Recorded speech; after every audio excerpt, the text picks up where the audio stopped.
Lights low, mics hot. Yeah, let's get into it. It's crime o'clock, yeah, feel that sound. Typically unique when the truth comes out. Tick-tock, won't stop, let the facts talk. Pull up real close, yeah, it's crime o'clock.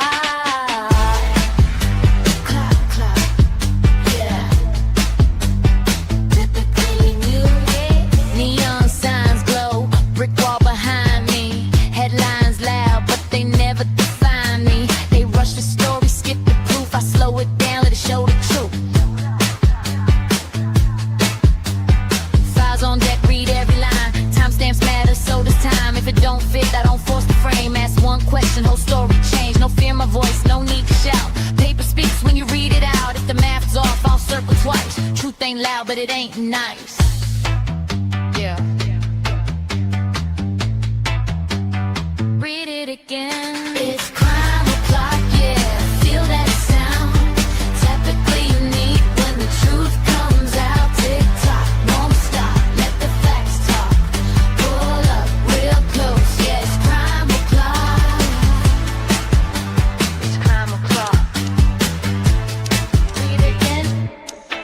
They sell a narrative if I sell receipts. Courtroom quiet, but the pages speak. It's time to clock in. Crime o'clock starts now. Screenshot save, timeline's tight. Missing pieces keep me up at night. If they say you're late, I say why. If they say case closed, I say try. No rush here, we do it right. Truth don't bend for the likes of hype. If you came for noise, you in the wrong spot. This is evidence, this is crime o'clock. Clock, clock, clock. Stay with me. This isn't background noise. This is pattern recognition. This is documents. This is crime o'clock. It's crime o'clock, yeah. Feel that sound. Typically unique when the truth comes out. Tick tock, won't stop. Let the facts talk. Say it with me now. Crime o'clock. It's crime o'clock. Typically unique. It's crime o'clock. Yeah. If you're here, you're early. If you're listening, you're paying attention. Show starts now.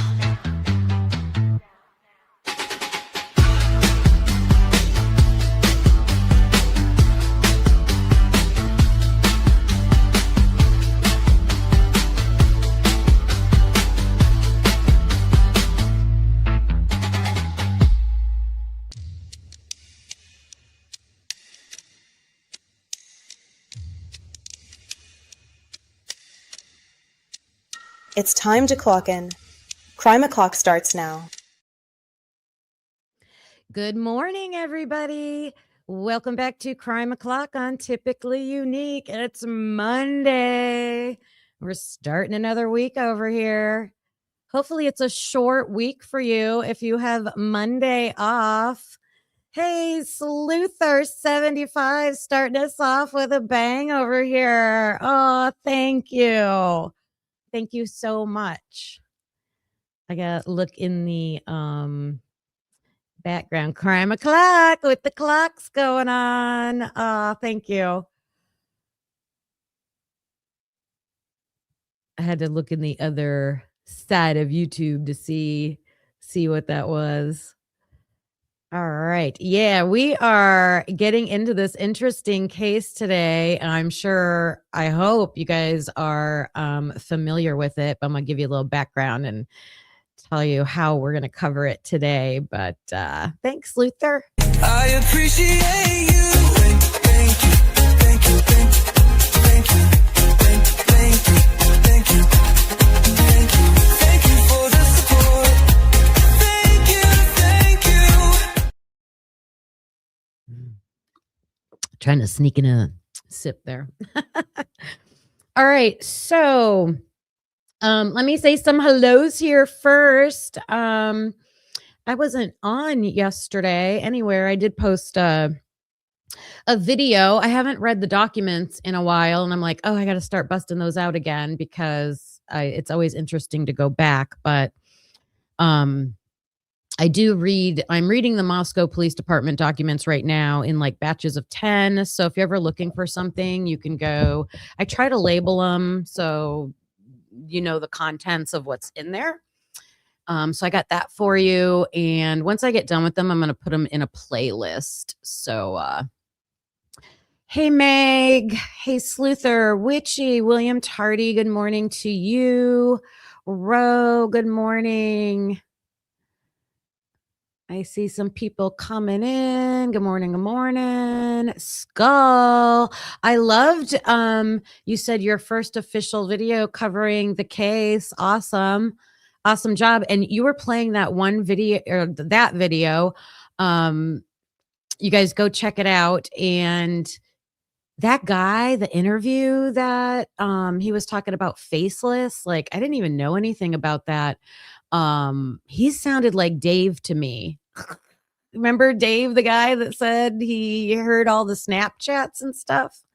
I mean, is that who it was? Or I don't know. That was crazy. Okay, so the Long Island serial killer case. The reason I decided to cover it now is because I've always wanted to share it. Just was waiting for the right time. Yeah, Meg. You listen to the voice on that video. I swear it's him. And I don't think he was saying it was him in that video, but I could be wrong. Rex Heuermann, the man who was arrested for the Long Island serial killer murders, is supposedly he's changing his plea to guilty. So he originally pled innocent, and they are expecting next Wednesday on April 8th, there's going to be a hearing, and he's supposed to change his plea to guilty. So I've got information about that, like why. Today, I'm not going to talk about him. Today, I'm going to talk about what happened in this case before there was an arrest made. Because you guys, this case was a crazy rabbit hole filled with corruption, police arrests, like the chief. Or no, it was the district attorney, I believe, went to jail. The chief of police went to jail. I mean, it's crazy. So I want to do all the backstory, everything that led up to finally a correct investigation and then an arrest. That's why I put the title as How to Catch a Murderer Eventually. Eventually. Because it took decades. This case went on forever. So in this case, there is a victim who I call a hero. There is police corruption, like I said, and I'm going to share the details of these topics today. There was a failed investigation. So even though we like to talk about the Idaho 4 case, and I'm not specifically talking about that case today, as I go through all of this information, your light bulbs will probably be going off, or we'll do our red flags of connections, things that are in the Long Island, things that have happened in the Long Island serial killer case that we can make a connection back to the Idaho 4, of course. There's a government official that entered this case along the way and spoke out, called people out, and I keep saying that's what needs to happen in the Idaho 4 case. So I want to share that with you. And the parents played a big role in the Long Island serial killer case also. So we can look at there were multiple victims in the Long Island serial killer case. Tomorrow we're going to look at exactly all the victims. Today I'm getting up to the point where the 10th victim was found, but there's way more than that.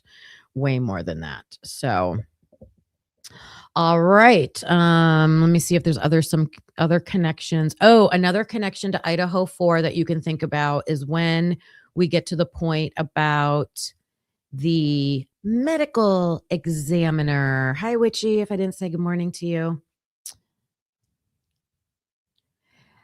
2 distinct investigations. Well, one of them, there's one course of investigation that, they followed through on. I'm hoping there's a second one. But again, I'm not the end all be all expert on the Long Island serial killer case, but I can tell you they started finding bodies back in 2011. And I was, married with school age children back at that time. And I remember when this happened in real time. So I have been keeping up on this case. But I forget what I knew along the way. Hall 6443. Hello. Hey, peeps. Hey, Christy.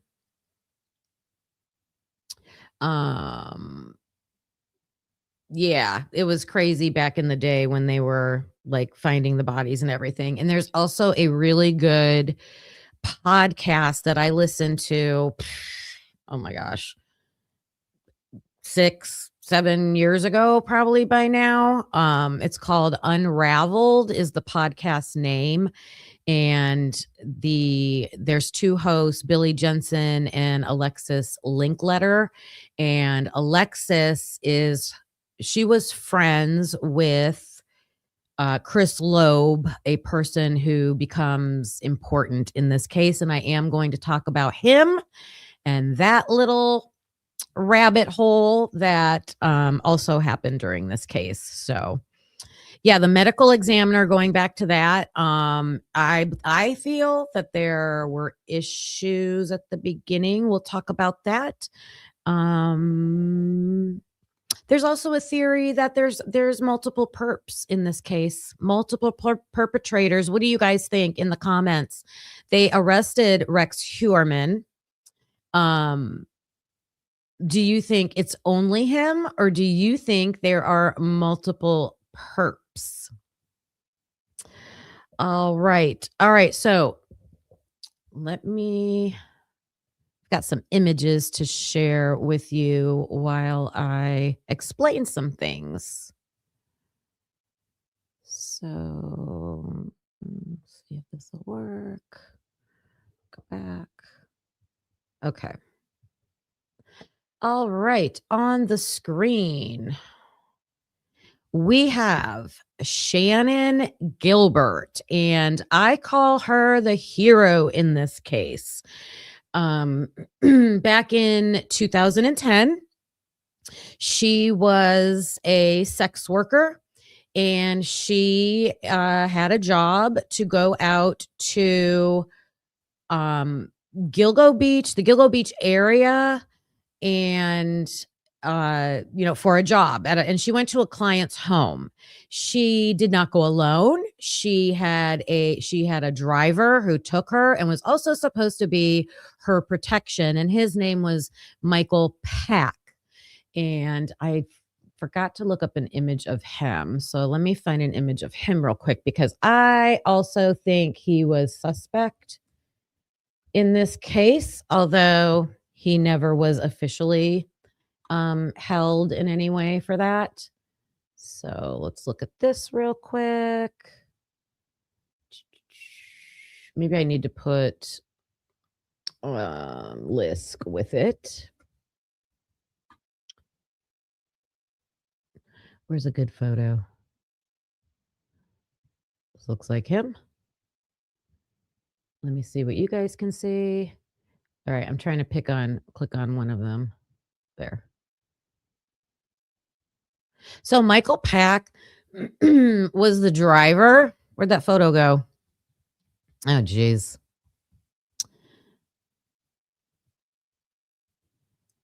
open this in a new link. There we go.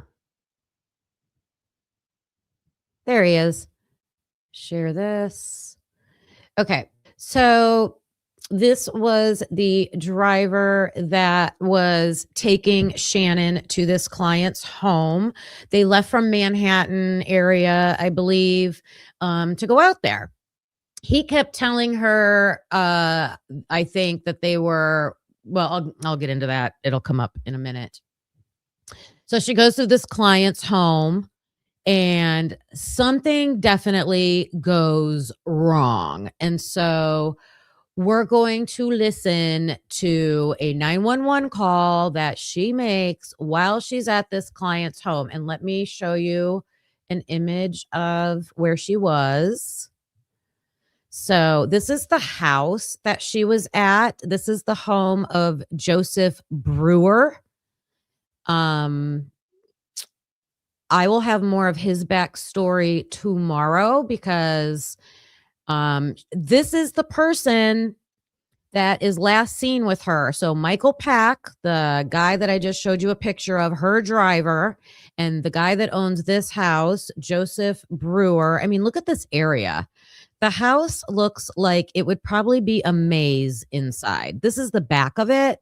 You got all those steps going upstairs. Here's the front. So they're going to talk about her running out of the house. So I'm imagining these are the steps that she ran out of down to the road. So you can see. Okay. This is Joseph Brewer, Joe Brewer here. All right. Having her over to his house. Hi, Kenny Dodson. Hello, hello. That's okay, Ro. Oh, good. I'm glad you don't know because it's crazy. Oh, that's why you mean 2 investigations. Exactly, Witchy. So today I'm going to focus on investigation 1, and then tomorrow we'll focus on investigation 2. All right. Please hit that thumbs up button on your way in. I appreciate it very much. All right. So this is the guy who's with her. You're going to hear his voice. You're going to hear Michael Pack, the younger guy's photo that I showed you, her driver, and then of course Shannan and the 911 caller. I have. Okay, so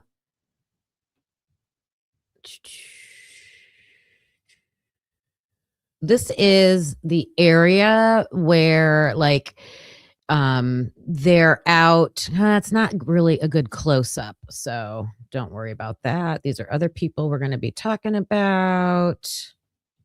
Okay. So if you see around this house how it's got all this big like thicket, there's not even really a yard. Like there's no yard. It's basically on this like swampy area. It's a thin stretch of land that jets out, and there's like it's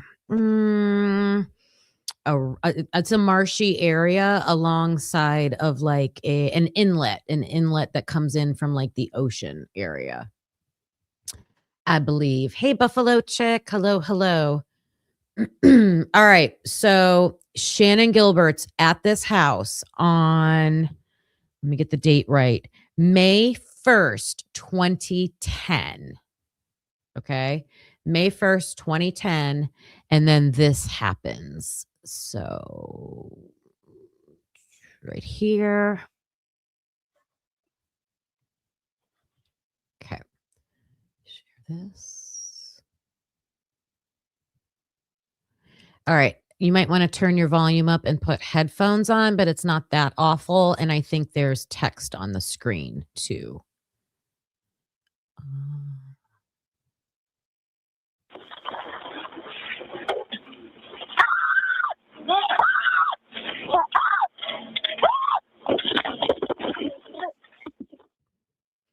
Yeah, this is her last night. And sorry, it started off so horrific there. Let's put a trigger warning up. It's disturbing just because of the situation she's in. Yeah, it's troubling. It's troubling. And I will, let's see,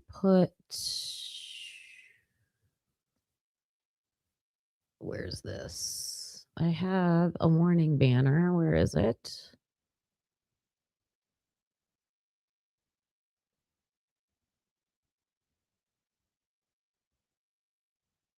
Of course, it's the last one. There we go. There we go, just to cover ourselves.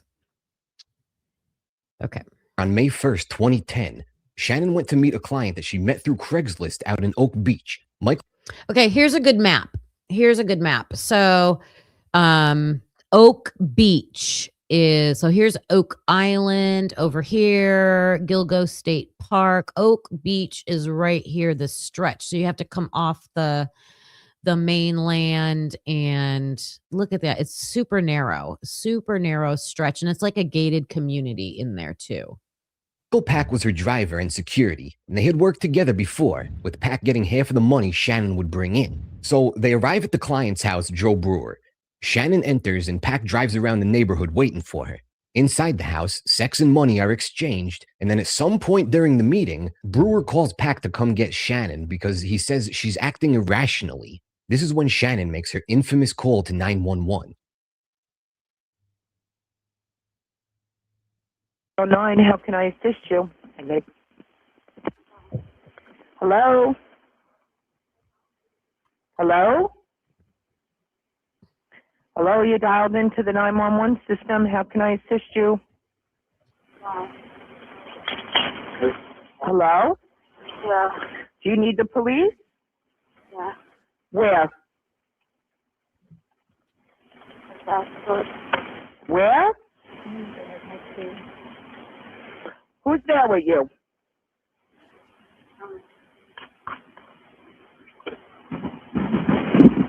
Hello?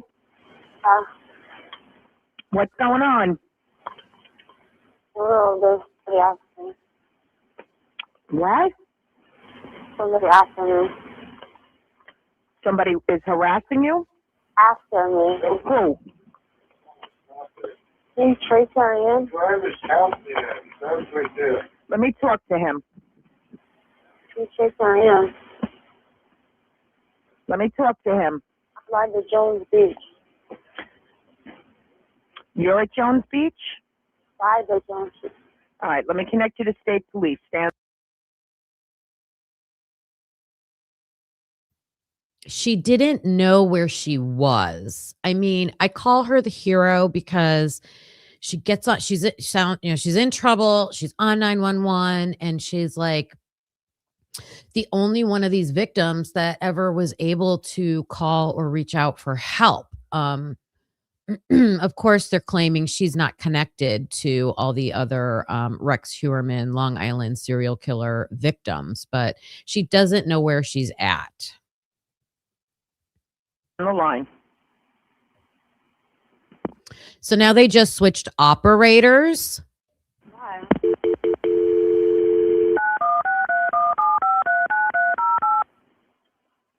Why? You got to talk louder to them. Why? Why? State Police, Trooper Fry.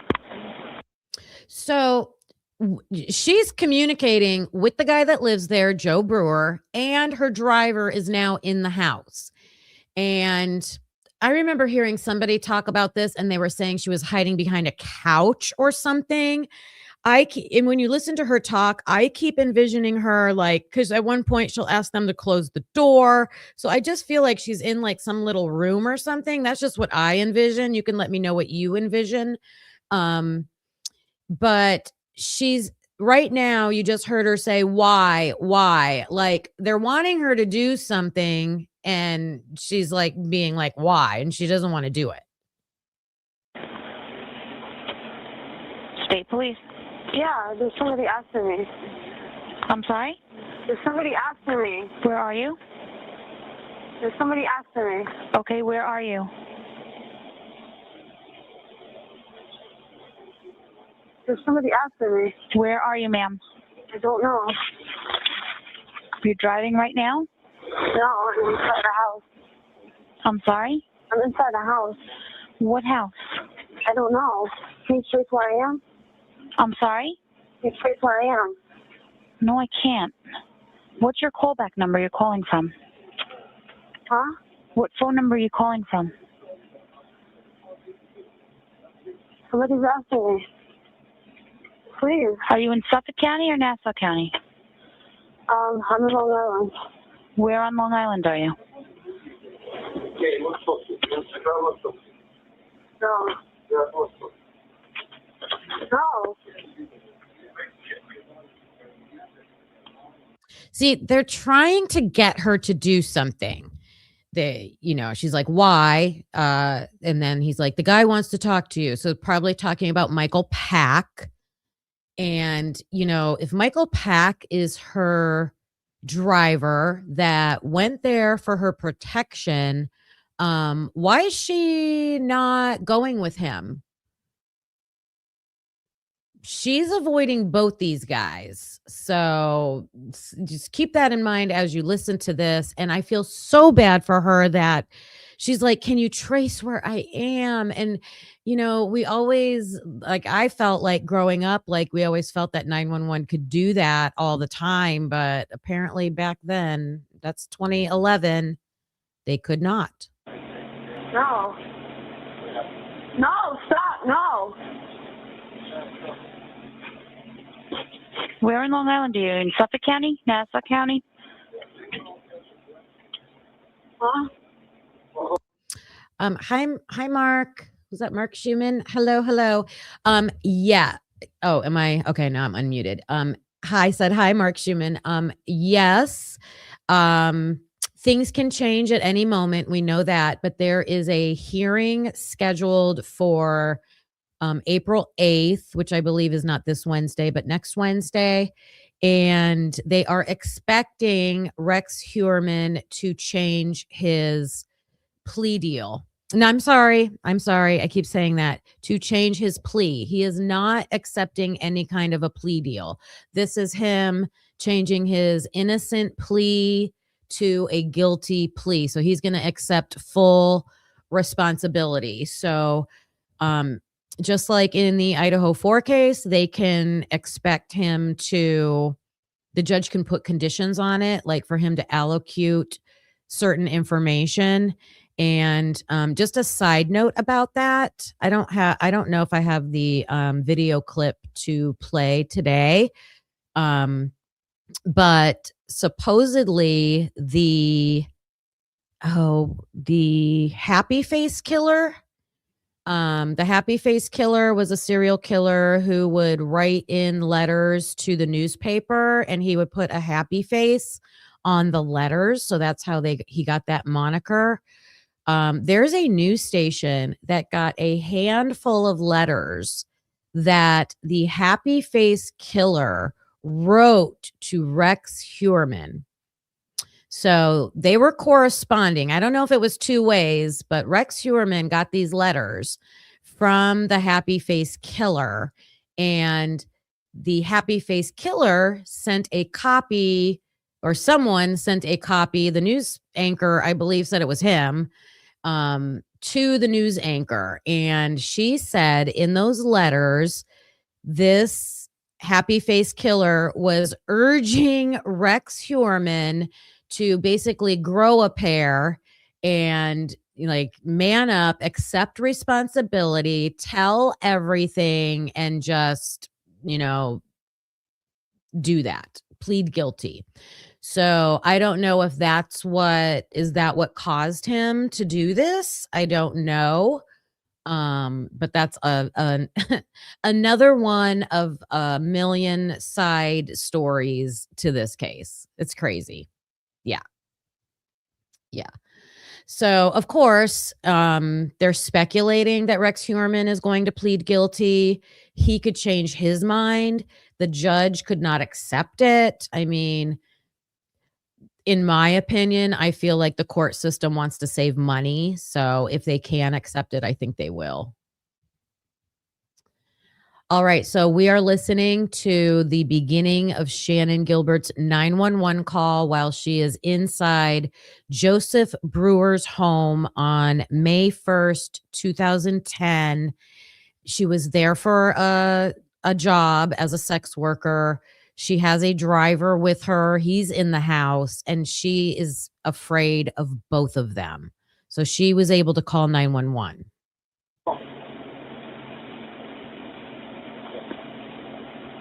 Why?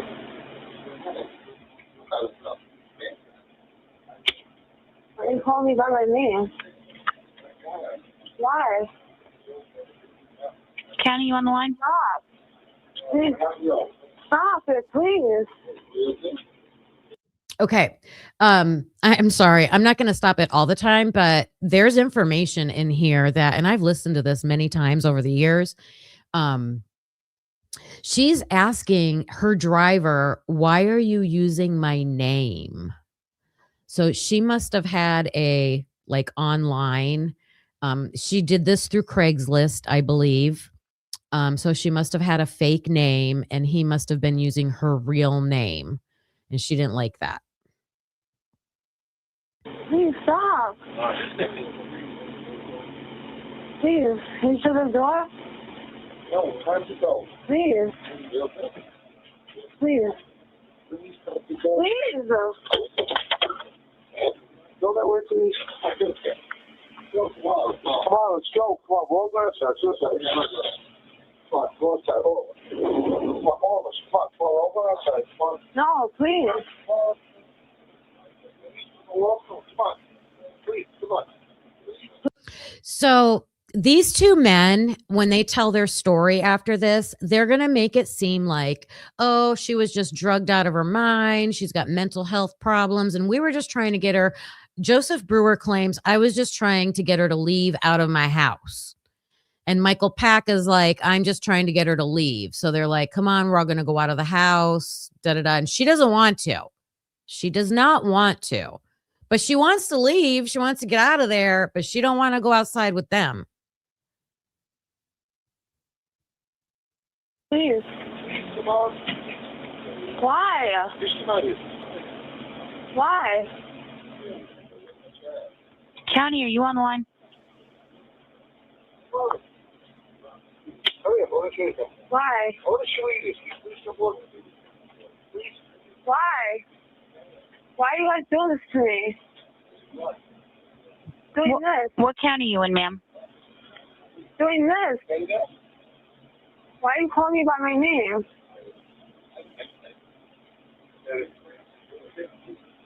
Please. Please, give me here. No, please. Give me here. No. Please.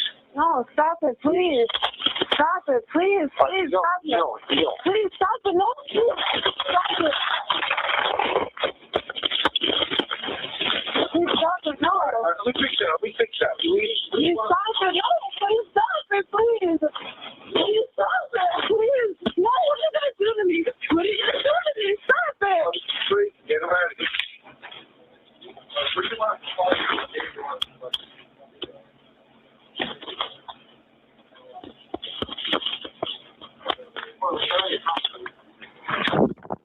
No, no. Go on. I'll go upstairs. You leave. I'm going to stay upstairs. I'm going to go upstairs. You leave. I'm going to go upstairs. Okay? You leave. Please. Please. Take care. My hold. All right. What's the matter? Are you okay? What are you going to do? What are you going to do to me?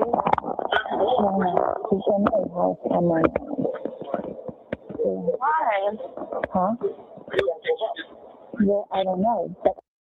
So Joseph Brewer, the owner of the home, saw the phone and he said, why are you on the phone? And then he's like, give it to me, give it to me. And then there was that big scuffle, right? I know it's gut wrenching. I know, but she is such a hero for doing this too.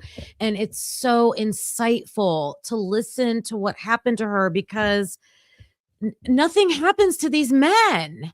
And I just think listening to this gives insight to, what happened during this call, and then what's going to happen during the investigation after this. Like, it's almost like having to be the witness, right? I know.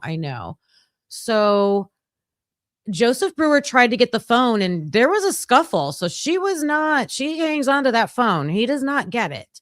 So now Joseph Brewer is saying, I'll go upstairs. She's afraid of him. I'll go upstairs. You guys leave. So I'm imagining he must be heading upstairs. It was transferred to me. Why? You gonna tell me? It's running through, I think it's Suffolk County on the left side for the person. Suffolk County on the left side. Tell me? Why are you gonna Call Suffolk County. You freaking basketball. I'm in the middle of nowhere? Let's go back to Manhattan. All right? We're in Long Island. We're out near the water. Please stop. Please, Mike. Brother, come on. No, stop it, please. Okay, fine. See, that's another thing. Now, I don't understand all the geography. So Oak Beach could be part of Long Island. I don't know that. I know it's in Suffolk County. So I think it's separate. But here you hear her driver, Michael Pack, saying, we're in Long Island. He knows exactly where they're at. He drove her there. And I think he wants the 911 caller. This is just my speculation, my observations. I think he wants Long Island is in Suffolk County, but is Oak Beach part of Long Island? Because he didn't say we're in Oak Beach. He's not wanting to give an exact location. So to me, that feels like he's trying to throw the 911 operator off. Okay, thanks, blue-eyed butterfly. Please take my time to what, you guys? Yeah, I'm around near the water. And You guys? saying, let's go. I didn't do anything. 631. 511. Why?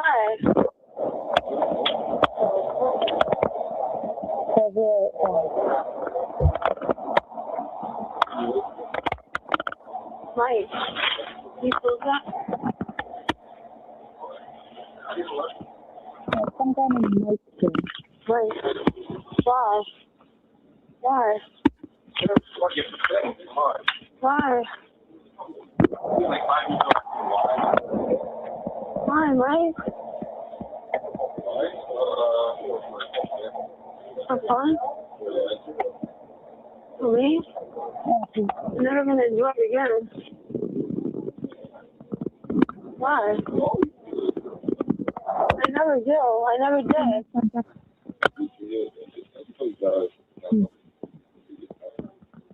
Mike, please. Mike, please. Please. Please.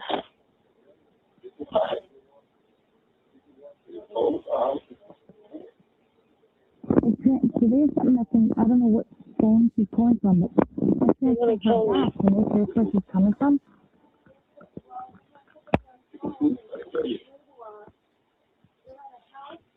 She needs help. You're like, I'm going to find my way home. There's something in the house with the female. And the female was the initial caller. So this is all set up?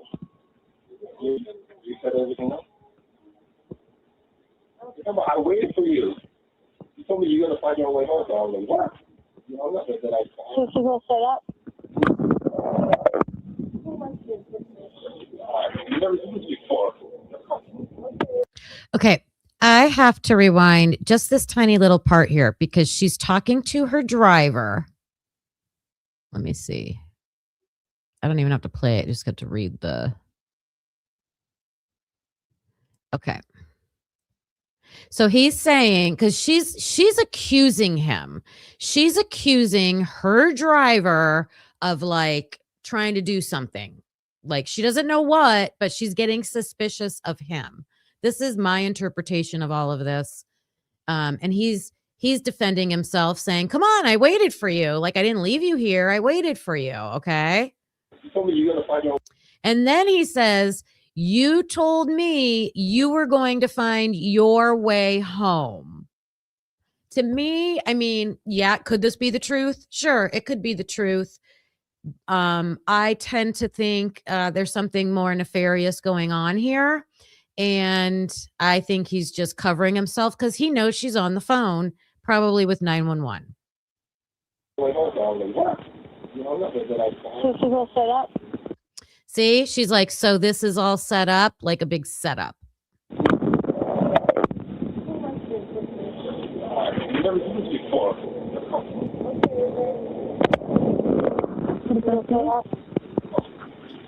Well, you're joking with me, right? Why? I don't know. Why are you doing that? All right, I'll say I was lying. I was lying. You did? Why? It's a 631 number. Why?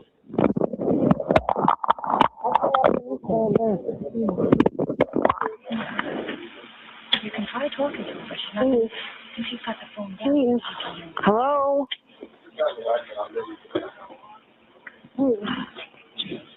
Hello? Please. Why do you think she was saying, I'll just say I was lying? I'll just say I was lying. Pretty much Finland. Hello. Good to see you today. I mean, I think she knew she irritated the driver or something.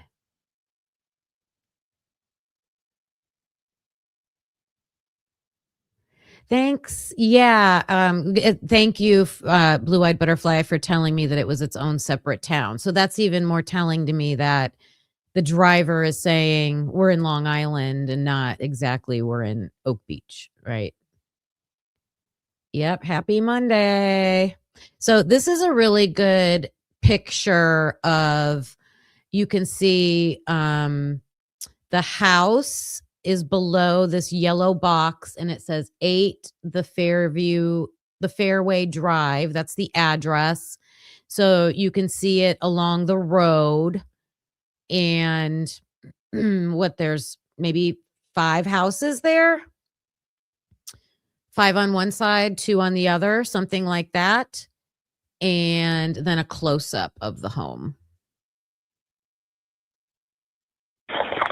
What's the problem? What's the matter? What happened? Hello? Please, get me out of here, Lee.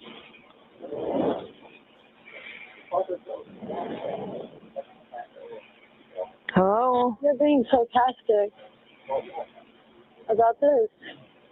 You were part of this all along. I just met him just now.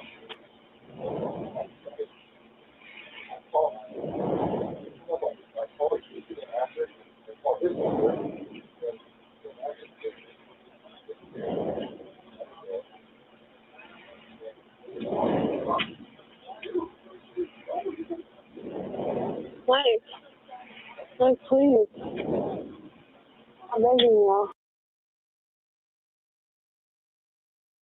Just now.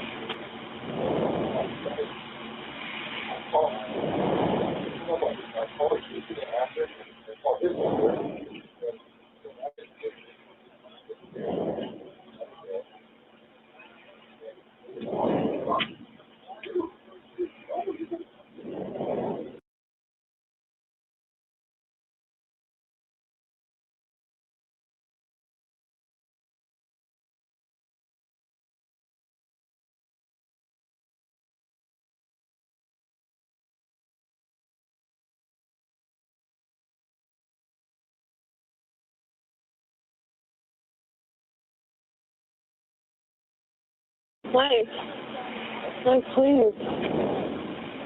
I'm begging you. Sorry. I said Michael Pack was not talking to Shannan. He was talking to Joseph Brewer. and whoever else might have been there. We don't know who all was there. I mean, she doesn't say anybody else, so we just assume Michael Pack and Joseph Brewer.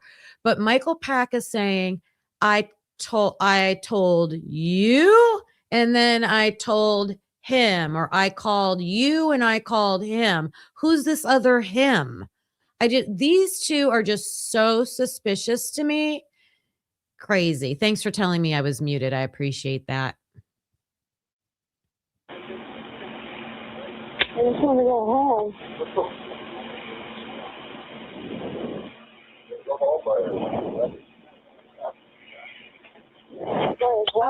Well, we can give them. What's the name? 573 9308. Is that us? What's going on? I think so. What? Yeah. Extension answering. That's the number it came in. Why are you sitting there looking about this house phone? Something's gonna happen to me. There's nobody outside. Yeah, you could call it, but we're not going to know where it is. County should call it. Right. No, isn't that the county phone number? Please. Every time my county number transfers something over. Okay. 511 thing. Get out of here. What's in the phone? Oh, it does? Yeah. What, Suffolk? It's got to be Suffolk, right? Hello? Stop it. Stop it, Mike. Hello, where are you? Huh? Where are you? What's going on there? What's your name? Where's the bathroom? What's your name? Shannan Gilbert. What's your name? Shannan Gilbert. Where are you? I'm in Long Island. And what's wrong? Huh? What happened? These people are plotting to kill me. Where are you? What's your address? What's your address? What's your address? Wouldn't it have been interesting to see what would have happened if Shannan would have said, "What's the address here?" and hear the response of what those two guys say? I mean, that might have been, maybe that might have implicated them more. Not that, I mean, she did amazing just what she's doing right here. And yeah, I know. You're like, why can't you get her location? And it sounds like they were starting to narrow it down. Like they know it's Suffolk County, but I don't know. No, Mike, stop, Mike. Here. Mike, stop. Mike, stop, Mike. Mike, stop it. Where are you? Mike, stop it. Mike, stop it. Just a warning, it's What's going your to get name, crazy. Shannan? Huh? What's Mike, stop. Come here. Where are you? What's your address? Hello? You want to be in front of police? Yeah, hold on, then I know you're coming to the address. What are we going to tell them? Tell them something.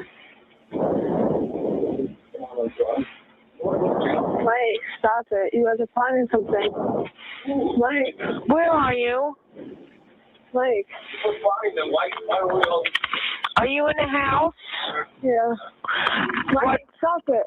What town are you in? In Long Island, Mike, it's... Where? Stop, Mike.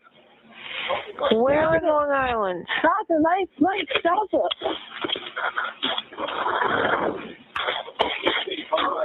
Mike, stop it.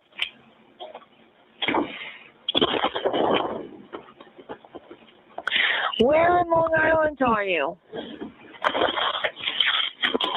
I'm in the home. Hello?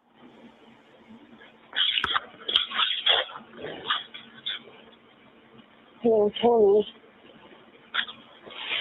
Where in Long point are you? You're good, Meg. You're good. I don't know. They're going to kill me. Are you in a house? Are you in a house? Yeah. Whose house is it? I don't know. Who is Mike? What's his last name? He's funny. Mike what? He's funny. History school. How old are you?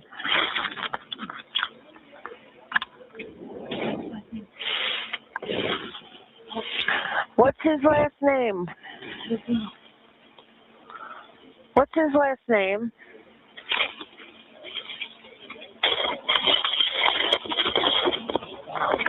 What's his last name?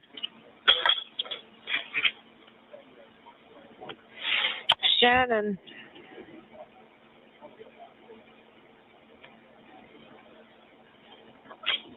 Shannan.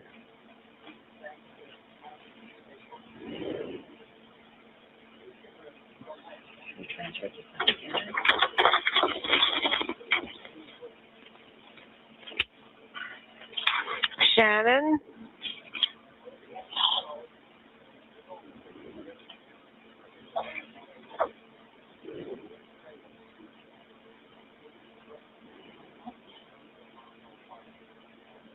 Shannan. Yeah. What town? What town are you in? Hello?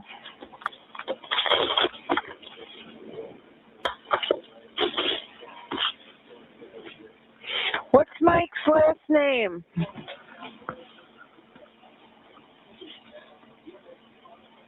Hello?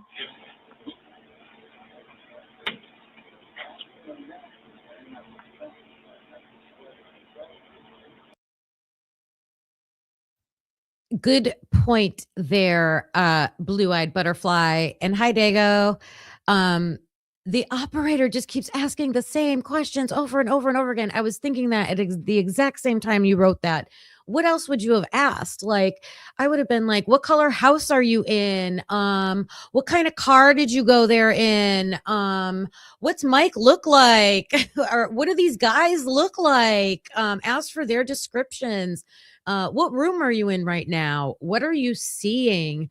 What are you hearing? What did you see on the way in there? Are you by water? Are you on a dirt road? I mean, there could have been a million other questions that you could have asked to like narrow down some things, right? Yeah. She kept saying what's happening. So, yep. Did you stay up too late again, Meg? I got good sleep last night.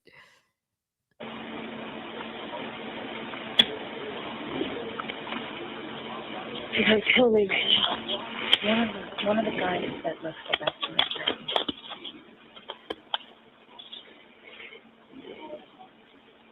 Where are you?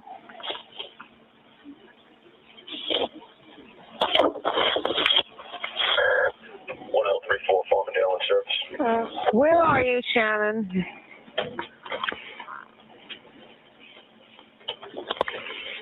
Shannan.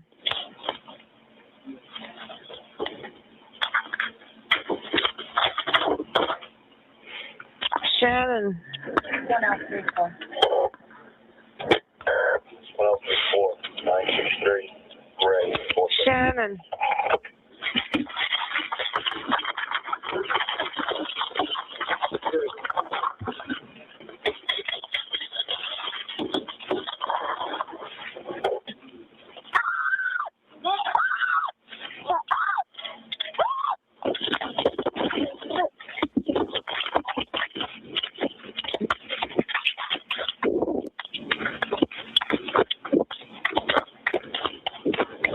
Okay, she's running away right now, but you could hear the scuffle, the commotion when she made a run for it. And she made a run for it, and at some point, whether it's because she had to run out onto like a deck area, like a porch, the front porch, and across that, and then down some steps, and then down a side road to the main road. And at what point does she scream? Does she scream as soon as she hits the porch? Why, is someone out there? Or do they come out chasing her right away? There's a little bit of time where there's this scuffle and her going before she screams. So it's like, is someone on the deck? Is someone at the bottom of the steps? She was suspecting that. Like, she didn't want to go outside with the guys she was with, but she's able to make a run for it. Let me see what you guys are saying. I bet she was hiding and her screen was when they found her, and then she starts running. Yeah, they knew she was on her phone, which I'm surprised. And I think because she got on the phone in the first place, they didn't mess with it because they didn't want the 911 operator knowing that they disconnected the call or something like that. I don't know. Why was she running? Because she was afraid of her own driver, it seems like. She said, "You guys are going to kill me." And she also said to her driver, "You were part of this. You planned this." She said things like that to him. Something happened that made her know these guys are trying to do something to me. And she didn't want to go outside with them. I mean, this is crazy. Okay, now she's out of the house and she's running. If those innocent men in the house have nothing to do with this, like, why does she keep running? Why does she keep screaming? It's crazy.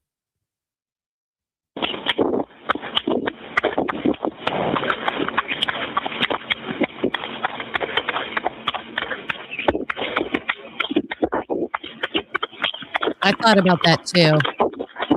She's not talking. I don't want to put a case on. You do?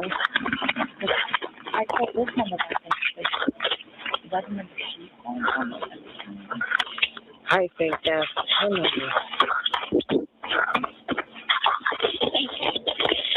9308 is one of our extensions, I think. Oh, did you call that one?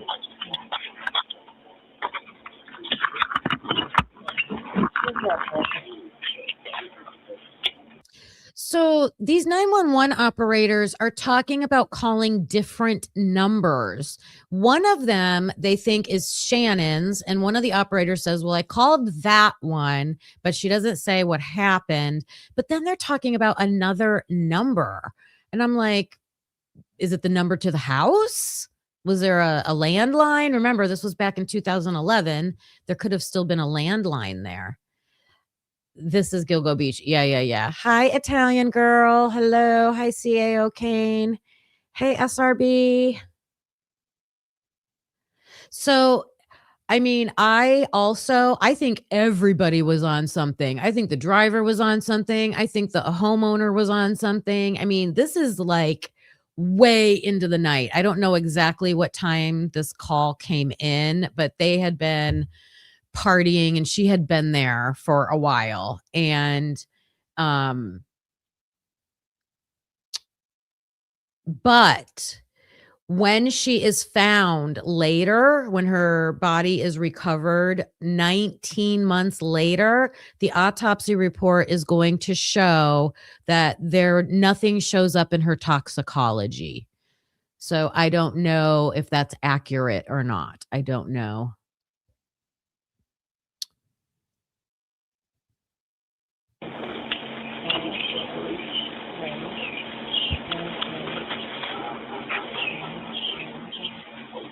Shannan? Hello?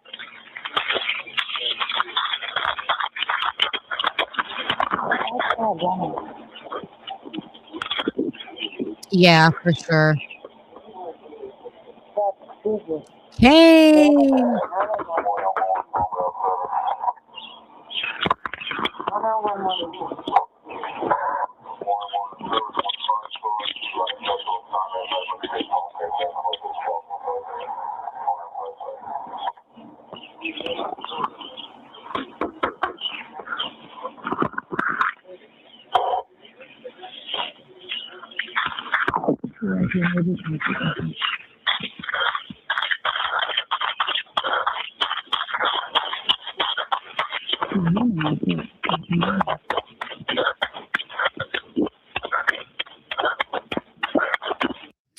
Okay. I don't know the order of whose house she went to, but she was just knocking on a door and nobody answered or let her in. And I know one of the doors she knocked on was a woman, an older woman, and she was scared herself. So she didn't do anything to help Shannan. So maybe that was that door.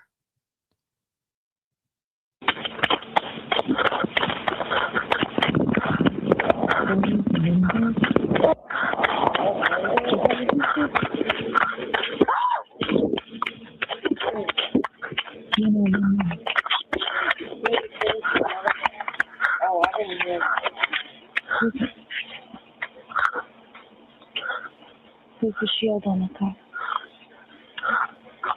1955.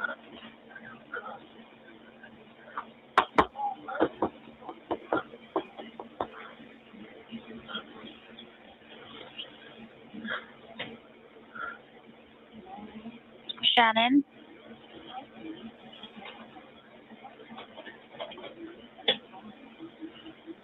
I wonder if she has a phone in her pocket.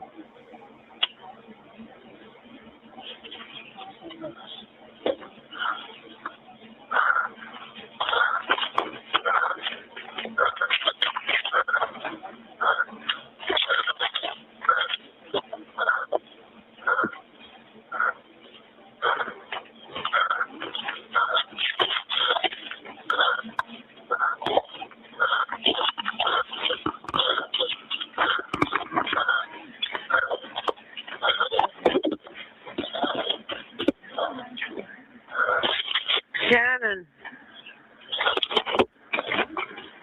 Shannan.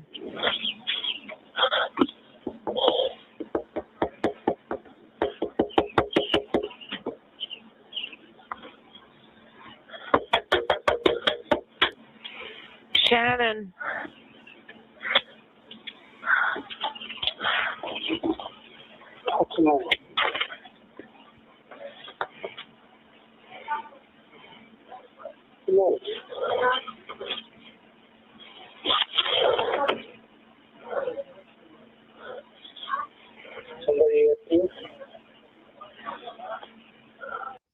So I don't know who said that someone called 911. I believe it's this guy, Gus Coletti, and he does let her in. And he's like, what's the matter? Is someone, I mean, obviously he can tell she's running away from somebody, and how tragic she didn't stay there. I mean, I don't know. I kind of am suspicious of like the people that live there knowing what's going on in that house. Like, can all these people be trusted? I don't know. Like, why wouldn't she stay? Something must have made her feel not safe.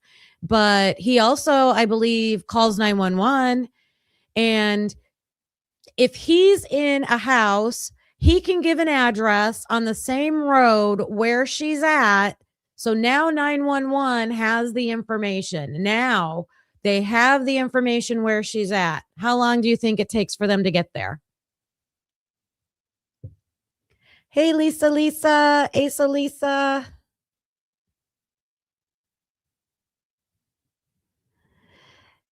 Yeah, I showed like you can see the image on the screen right now. Yeah, it does look super small and tight, although the houses do have space in between them.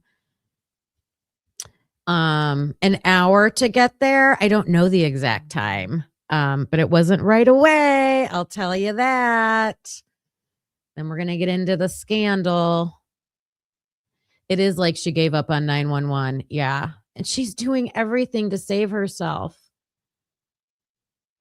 Yeah. I don't think Gus Coletti's he's not the doctor. Gus Coletti's the guy that calls 911, I believe. There's going to be another guy. There's going to be another. She's going to go to like 3 or 4 houses.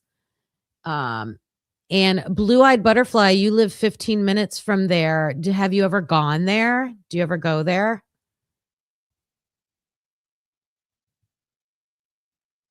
Huh?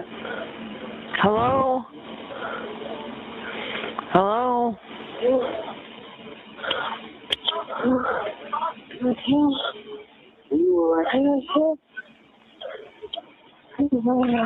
Don't keep yourself hurt. Where are you going?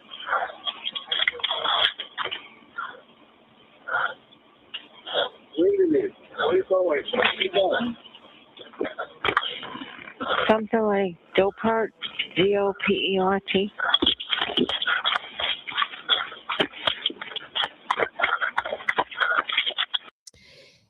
Do any of you think that maybe he was going to turn her back over to his neighbor, Joe Brewer? Do any of you think that? I always had that gut feeling about that guy. I don't know. I'm not sure. Your neighbor is from Long Island. I went with her last year. Blew my mind when I saw just how small this area is. Oh, wow. Yeah. If I'm ever, like, if I take a trip or I go anywhere and it's near like a famous crime scene or something like that, I'll go check it out. Yeah. Crazy.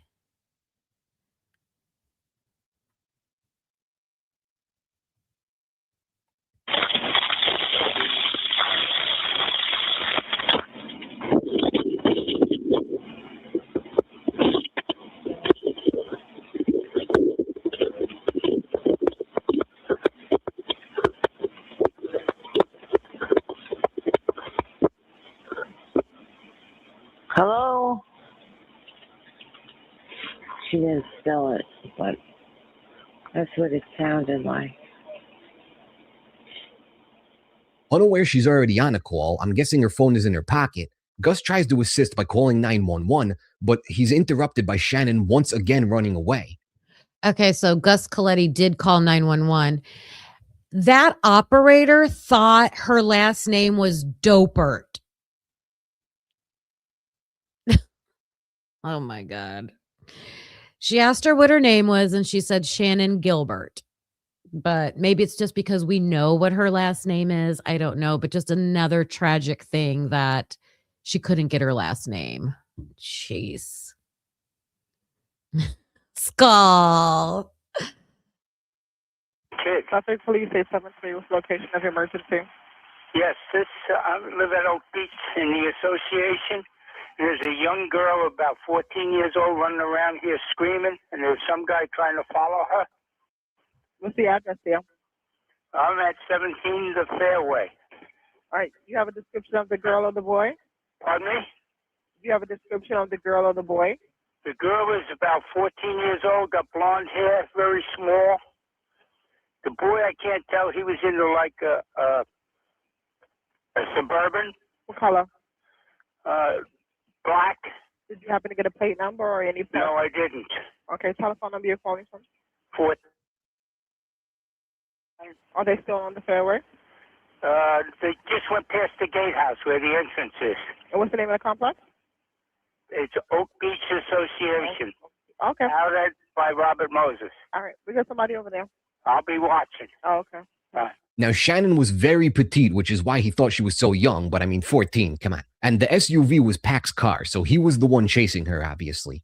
Running south, Shannan arrives at 43 The Bayou. The owner, Barbara Brennan, hears her panic knocks and cries for help. But upon getting no response when asking who the girl knocking is, Barbara gets worried, triggering a third 911 call. Suffolk Police 875. What is the location of your emergency? 43 The Bayou. Some woman is knocking at my door. What town are you in? Oak Beach Association. What's the nearest corner street now? Ocean Parkway. She says she's in danger. Do you know her or no? No, I don't. I'm not letting her in. She's banging on your door now? Yes. Did she say what kind of danger? No. Oh. And we live in a gated community. What's your name, ma'am? Barbara Brennan. What's there a name to that community? Oak Beach Association. Oak Beach Association. And I have an elderly mother here. All right, I'll get somebody right over there, okay? Okay, thank you. You're welcome. Isn't it weird? I'm sure somebody in the chat can explain this to me, that Shannan is on the phone with 911 and neighbors are calling into 911, and those 911 operators probably aren't even at the same facility. Like, is there any communication? I'm wondering. I don't remember this call. I listened to it a long time ago. So, and then the other thing is there's a dispatcher this is about 22 minutes into the phone call. 20 minutes into Shannon's phone call. They have an address. They know where she's at. Like, someone should be there in like minutes, seconds. I don't think that's what happens. She then hangs up and quickly calls her neighbors, asking them to come by for help. And when she hangs up again, Shannon's gone. This would be the final recorded interaction with Shannan that night. Her neighbors come by to have a look and report back to Barbara what they saw. Shannon's wet footprints went west down Barbara's walkway towards the beach. When police arrived, Pack and Shannan were gone, so they thought Pack may have chased her out of Oak Beach, and apparently that's why they... All right, let me read this. Police did respond to the 911 calls from Coletti and Brennan. So the first guy and then the woman. But by the time they arrived, Gilbert, Brewer, and Pack were gone. Pack's car was gone too. Law enforcement figured that meant Gilbert was driven away, which delayed the search. Wow.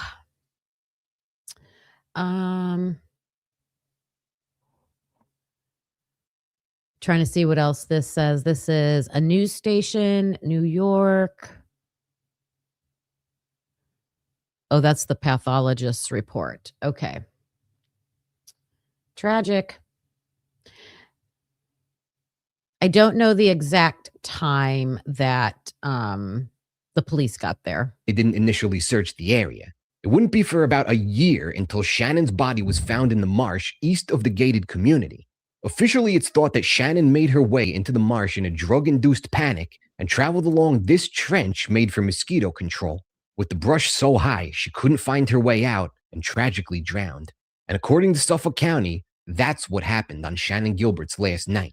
But there's a few head scratchers in this call we gotta wonder about. As we could hear from the call, 100% she was on something. The question is whether she took those drugs of her own volition. Second, she kept repeating, "They're after me," and told her driver, You're part of this all along. is this the same they from when she told the taxi driver, "They are always calling me out to Long Island"? And maybe most confusing, why did she keep running when 911 was being called? And these voices were telling her what to do. Probably.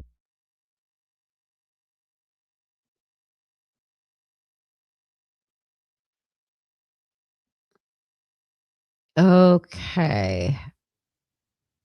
Did this go to something else? Oh, it did. Is this the one I wanted 36 minutes on?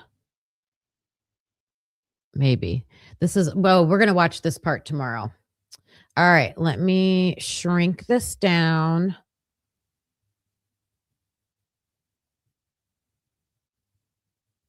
Okay. So that was her 911 call. It is enraging. It is enraging. So the police show up and they're like, "Oh, she left with her driver. You know, nothing to see here. No need to worry." So there was a reason to worry. So Shannan goes missing. Her family, I even think she had like a boyfriend at the time. No one can find her, and she's missing ever since that night.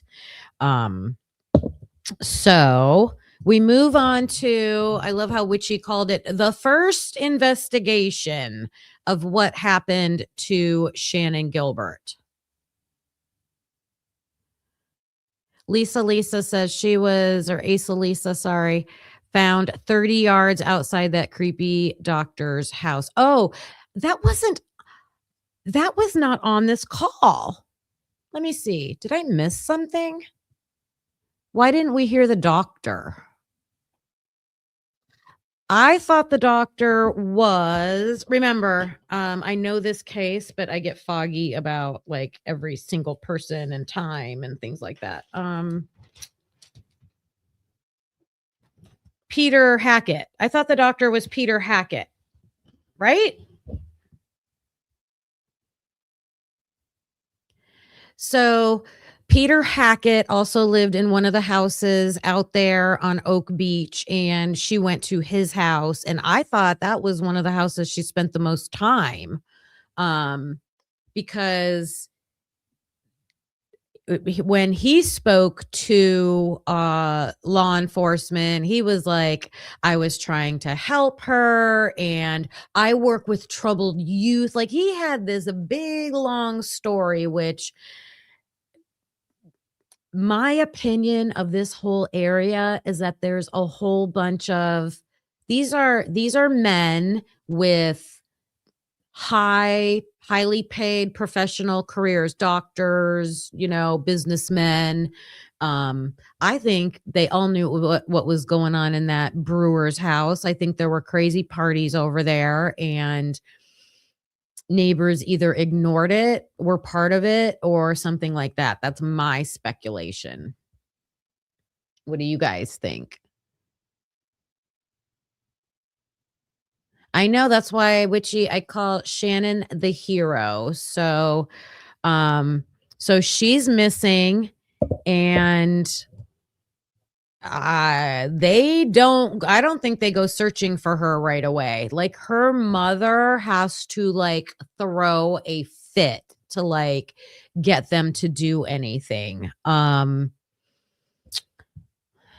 me see how I lay this out. So this is where the story gets off the rails. Let me make sure I got everything right. Hold on one second. Okay.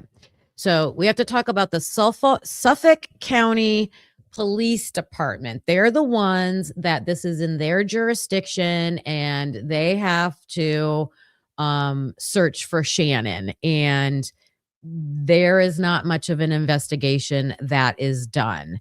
I believe it's the chief of police, James Burke. Okay.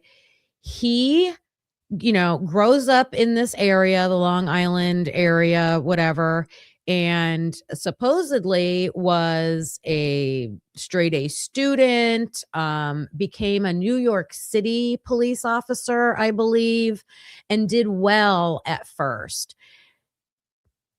So he was in New York starting his career, James Burke.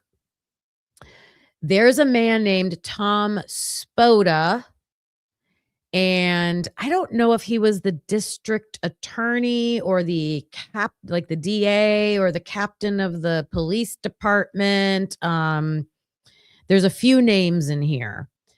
Tom Spoda grew up with James Burke. Okay, I think he was a little bit older than him. They grew up together. They're like lifelong friends.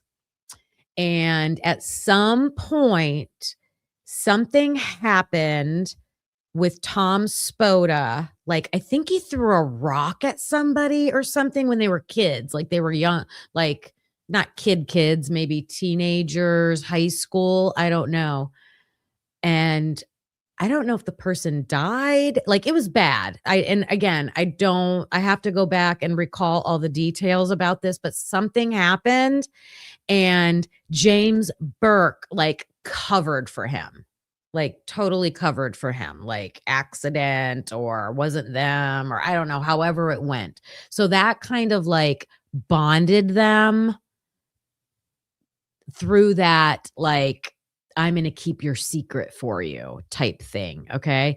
And again, these are stories that have come out from other researchers into this case. So this is information that I have heard from other sources. So I guess we'll say allegedly and speculating about that. So Tom Spoda is working in Suffolk County, which was the highest, and it might still be the highest paid police department in the country, right? So why would James Burke leave New York City Police Department and go to Suffolk County with his lifelong best friend, Tom Spoda? Tom Spoda asks him to come be my chief of police. And so James Burke does, because it's also a whole lot more money. Okay. So now they're working together, and nothing's happening in this investigation for Shannan Gilbert. So,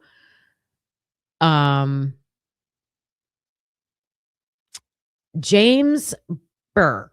So something happens, right? Like, why aren't they investigating into this? So turns out somewhere along the way, because James Burke had been working at, when Shannan disappeared, James Burke had been in Suffolk County for a long time. These guys go way back. I think Tom Spoda started working in like 1979. Okay. So these guys had long careers, and, you know, they're like middle-aged now. They're aging, right? So, James Burke, something happens to him. He goes from like a well-respected, in fact, when he first was working in Suffolk County, his nickname was Starsky, like Starsky and Hutch. Those of children, that was a television show way back in the day. Like in the 80s, there was a television cop show called Starsky and Hutch. They were like detectives. And that was his nickname because he was respected. But something happened along the way, maybe power. I often think that power corrupts people. And he just started going off the rails. So let me show you this clip of what ends up happening to James Burke.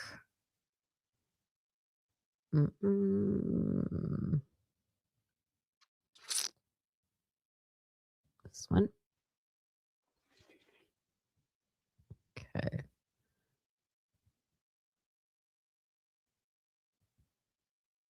See if it'll let me switch. Nope.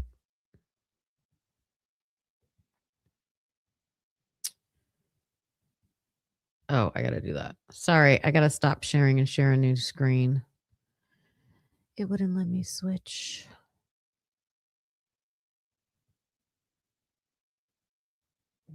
Oh, maybe it did. Sorry. All right, this is James Burke. Suffolk County's former police chief, James Burke, has been arrested, accused of soliciting sex at a local park. This after the 58-year-old previously went to prison for beating a handcuffed man. Fox 5's Judah Goldberg has more. Suffolk County's former chief of police, James Burke, seen here from his previous arrest, served federal prison time for beating a handcuffed man who stole a duffel bag from his car and then covered up the assault. Now the Okay. So if you notice, they say, we're showing you a clip of former chief of police, James Burke, of his first arrest. So this guy can't even learn from getting into trouble the first time. Okay. And I'm going to tell you the story of what he got in trouble of the first time, because in my opinion, I think this is why they didn't really investigate Shannan Gilbert's case. I'm going to look at your comments real quick. Hey, 11. Long Island serial killer lived 7 minutes from my home where I grew up. Oh, wow. That's crazy. Have you gone over there to that area since he was arrested? Apparently his family is still living in the home, which I am completely appalled by. Like, Rex Heuermann tortured victims in his house, and his wife and daughter are still living there. Like, ugh, that's gross.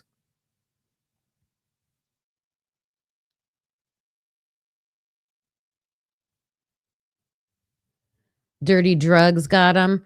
Hey, Tomboy. Good morning. Good morning. Okay. Well, okay. So James Burke gets arrested once. I'm going to tell you that story, but I'll just finish this because he gets arrested again. 58-year-old found himself in handcuffs once again, saying nothing as he walked out of the 6th precinct on Tuesday evening on a desk appearance ticket. This comes after his arrest by Suffolk County Park Rangers earlier in the day at Suffolk County Vietnam Veterans Memorial Park on sexual misconduct charges. Investigators say a male plainclothes officer caught him in the act during an operation to curtail complaints of quality of life issues at the park. We're told the park ranger didn't know Burke, who, according to officials, attempted to get out of the arrest. At 10:15 a.m. today, during this operation, they engaged one individual who was soliciting for sexual engagement. He was expressing to us how this would, be a public humiliation. Burke faced backlash for his link to the Gilgo Beach. You think? Oh, this is going to be public humiliation. Yeah, dude. Murders and for interfering with the investigation because of his tie to sex workers. Now, okay, let me replay this again. Just this little part right here.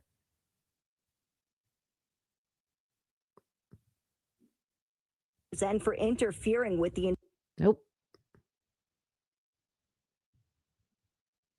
For his link to the Gilgo Beach murders and for interfering with the investigation because of his tie to sex workers. Now he's arrested for soliciting one. Okay. So James Burke would hang out with sex workers. He got caught having sex with a sex worker in his car while on duty, wearing his uniform with his firearm in the car. I also think there was an instance where he left the sex worker unattended in his car with the firearm, like all kinds of crazy stuff he got in trouble with. And when Shannan Gilbert went missing, the investigation didn't really go anywhere. Nothing really happened. Like, I don't even think they went out and did a really good search of the area until like months and months and months later. Shannan's body wasn't found until about 19 months later, something like that. James Burke would not, I've heard it stated two different ways. He either would not let the FBI help at all, or he kicked the FBI out. So he just didn't want an investigation to be happening, is what it seemed like. Okay. I think, correct me if I'm wrong in the chat, and I will verify this for tomorrow, because I'm going to do a part 2 tomorrow. I think he was one of the responders the night Shannan disappeared. Am I right on that? I'm pretty sure he was a responder the night she went missing. Is it Monique H, or do I need to say your name a different way? Hello, Monique. Good morning to you. He was covering his ass. Yeah. He kicked the FBI out. Okay. Yeah. They did not want this. They did not want this investigated. Okay. So that's James Burke in a nutshell. Let me see if I have any more of this. Oh, yeah, there's a little bit more. Okay. Just last month, the Gilgo Task Force arrested Rex Heuermann. Oh, no, we're going to talk about Rex tomorrow. Okay. So going back to James Burke. So there was a time where, and I can't remember the dates, okay? I don't know if this was during Shannan's investigation, before, somewhere along James Burke's career, he got in trouble for beating up a young male, like early 20s, who had broken into James Burke's, I think it was an SUV, and stole a bag out of his SUV. And what was in that bag was pornographic materials. Okay. So someone's sending me something. Sorry. So we're gonna listen to the kid that got beat up by James Burke, because what this guy did was crazy. So this kid's name is Chris Loeb, and he actually had his own TikTok account with his wife. So since Chris Loeb got beat up by James Burke, Chris Loeb went to prison. He had to reach out to one of his former high school classmates, Alexis Linkletter, who is famous. And he was like, you have to help me. They're going to kill me. Like, you have to help me. Because he had the dirt on James Burke. So she does. She goes and meets with him. She tells his story on his podcast. So he's a little bit more protected at that time because at least his story was out there. So it would look a little bit more suspicious if something suddenly happened to him. So this is Chris Loeb, and he's going to tell his own story. And I was saying he, since then, has gotten married. He's clean. He's religious. He's married and has kids. And him and his wife were continuing to speak out for justice against the corruption that was in Suffolk County Police Department back at this time. And so you can certainly, I'm sure, find those. What's up, everybody? This is Chris Loeb. I'm coming to you. So he's in his car and talking to his phone, and I think his wife is holding his phone because you'll hear her voice later. He's got a radio on in the background, which is annoying. But after you listen to it a minute, I think you'll adjust. Just focus on him and what he's saying. Direct. I know because God did it for me. I'm coming to you from the heart. You to go through places you don't understand, just to bring you to the place where He needs you to be. My life wasn't easy growing up. A lot of you might know the troubles, the criminal troubles that I had with the police in Suffolk County, with the district attorney, going to jail, me being the centerpiece of that whole scandal.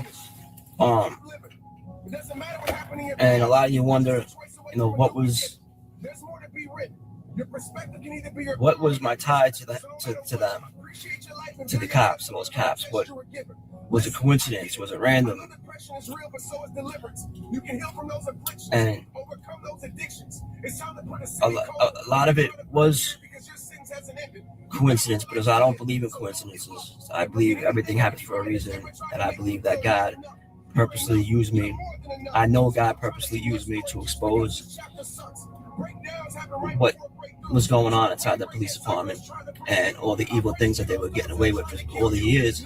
And for years, people have been trying to stop them and trying to show the feds that what was going on. And here I come along and I break into the truck and grab the bag, the golden bag, the criminal bag, the party bag. And a lot of people ask me what was in that duffel bag. And I always tell people my number one answer is read my book. But my book is nowhere near being published, so I'm going to talk about some of that right now. No, it was no accident that I broke into his truck. Straight up. A week before I broke into his truck, I had opened up the Newsday, and I was in my house in Smithtown, and I remember seeing the faces of the girls, the bodies, the Gilgo girls, and immediately I had a connection to those girls, and something told me that I was going to be a part of exposing the people involved in torturing and murdering and burying those girls. Okay, so what happened to him happened after 2011.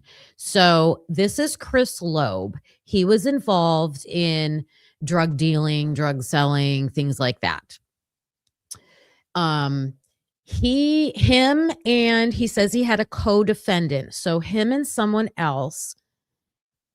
I don't know why. I don't know if I ever understood the story of why they broke into a car, but they were sent by someone. Maybe they were set up. I don't know.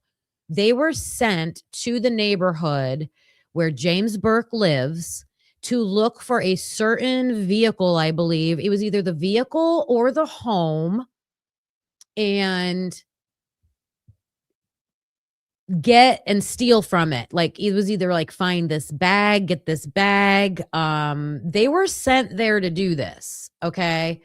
So he does not know I'm breaking into the chief of police. I don't know I'm breaking into the chief of police's SUV. Okay.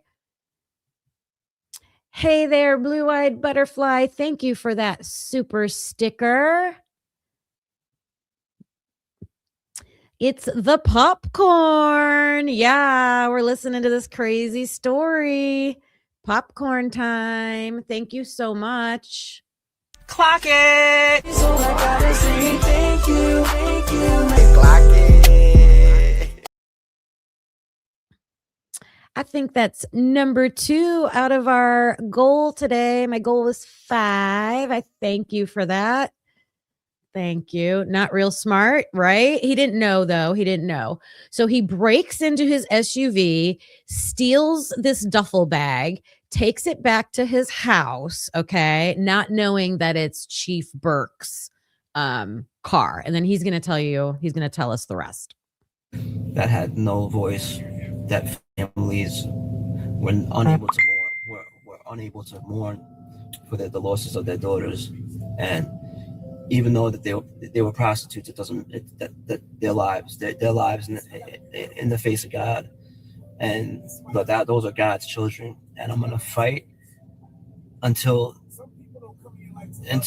the murderers are caught. I'm gonna fight, and if it costs my life, and I understand those consequences, and that's what it may be. But God has kept me alive this far. So many times they tried to kill me. The government's tried to kill me, the state agencies, through my drug addiction. I should be dead a million times over, and by the grace of God, I'm alive. And I can tell you stories, so many stories where I should be dead. Hi, Sarah Side. Is that how you say it? Hello from Long Island. Please spill any extra tea you know about this information. A police officer just drove by my house. I always want to go outside and see what's going on. I don't think it's anything. Sometimes they just cruise around here. But hello.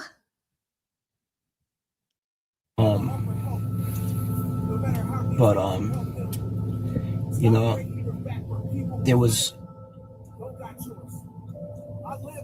I was involved in a lot of dirty things, with the drugs and dirty and bad people. And when you're involved and you're selling drugs and you're doing drugs, you get pulled over by narcotics division, and they like to plant drugs on you, and they like to manipulate and coerce you, and that would happen with people that I was circled with. Some people I knew were informants that were working with the heroin task force, and I never cooperated. I never told on anyone. I never, that was never me.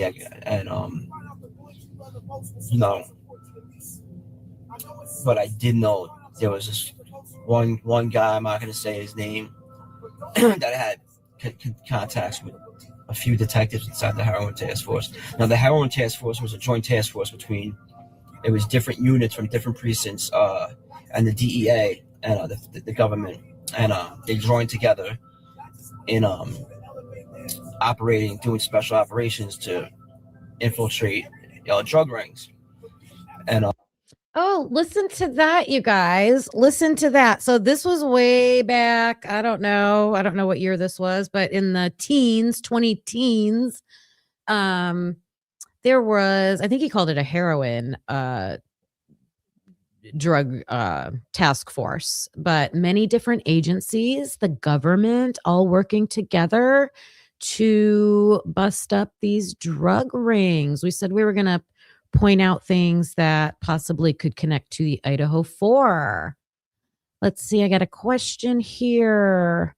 Do you know about what happened to Shannan Gilbert's mom? I do know that, like a few years after. Yeah. So, since you asked, so Shannan Gilbert's mom, I mean, she hounded the police and, did news interviews and wanted to find out what happened to her daughter. And, oh, geez, I don't know if I have the timeline, but years later, she had another daughter, and her other daughter had some mental health issues. And her daughter she must not have lived with her, but her daughter called her up one day and said she was hearing voices. And either her mom went over there or she went over to her mom's house. Her mom said, come here or whatever. And she stabbed her mom to death. So that poor family has just had tragedy after tragedy. Yeah, that's horrible what happened to her mom. Sleuther75, thank you so much. Gifting 10 memberships. Whoops. Want to keep that up there. We have 10 more unique peeps in the house. Let me see who they are. We've got one.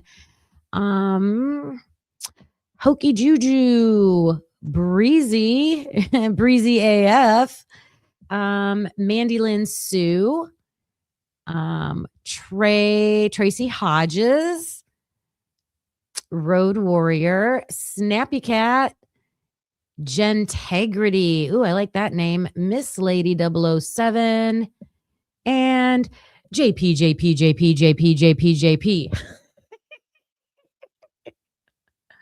Welcome, everybody. Lots of familiar names in there. Thank you so much for that, Sleuther. Thank you. Yeah, great support. She's a great support. Put some peeps in the chat for our new typically unique peeps. All right. So Chris Tapp is at the point where he's been in trouble. He went to steal the bag out of the car. We're going to keep listening to him. They would always harass me. And they would plant drugs on people, on friends of mine, on associates of mine, people that I sold drugs with. I found out information, a lot of information that I shouldn't have. But looking back, everything happened for a reason. So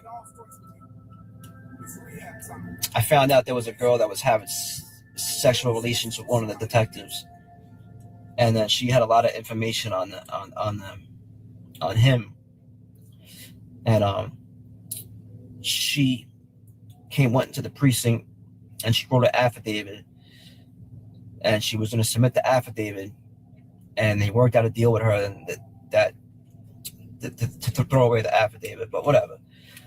Long story short, I found out that there was a detective that lived in my neighborhood that was a part of the task force that was stealing drugs from the crime scenes.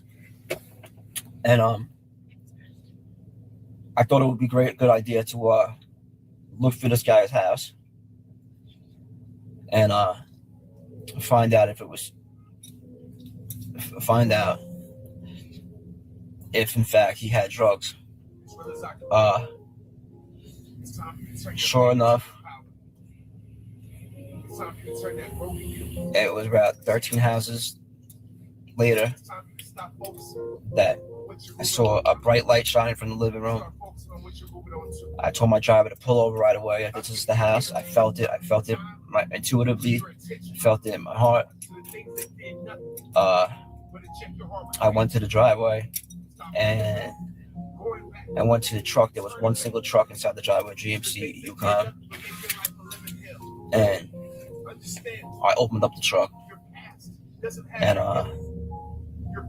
it was a small gold mine. It was the truck I was looking for. It was a cop's house. Now, I'm curious about this because he's saying it was all my idea to go there. Let me know if you've heard that perspective of his story before, if you know it. But I always heard he was sent there by someone. So I'm just curious because if he was sent there by higher ups in a drug organization, maybe he doesn't want to get them involved. So he's just making it seem like it was all his idea, right? You're definitely interested since you live in Suffolk County, for sure, for sure. Have you heard this stuff before? Like, it's crazy. She's in the timeout corner. That's funny. No, Ophelia doesn't have any clothes yet, so I got to go get some for her. Yeah. That's funny. Hi, who do we have here? Beck Blith. Hello, hello. $10 super sticker, super chat. Thank you so much. It's good to see you today. Thank you. I appreciate that. I think that's like number 3 on our goal. All right, let's do this.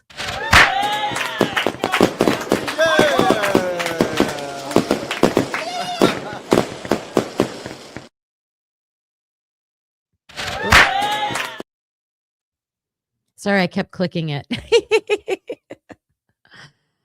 Thank you so much. So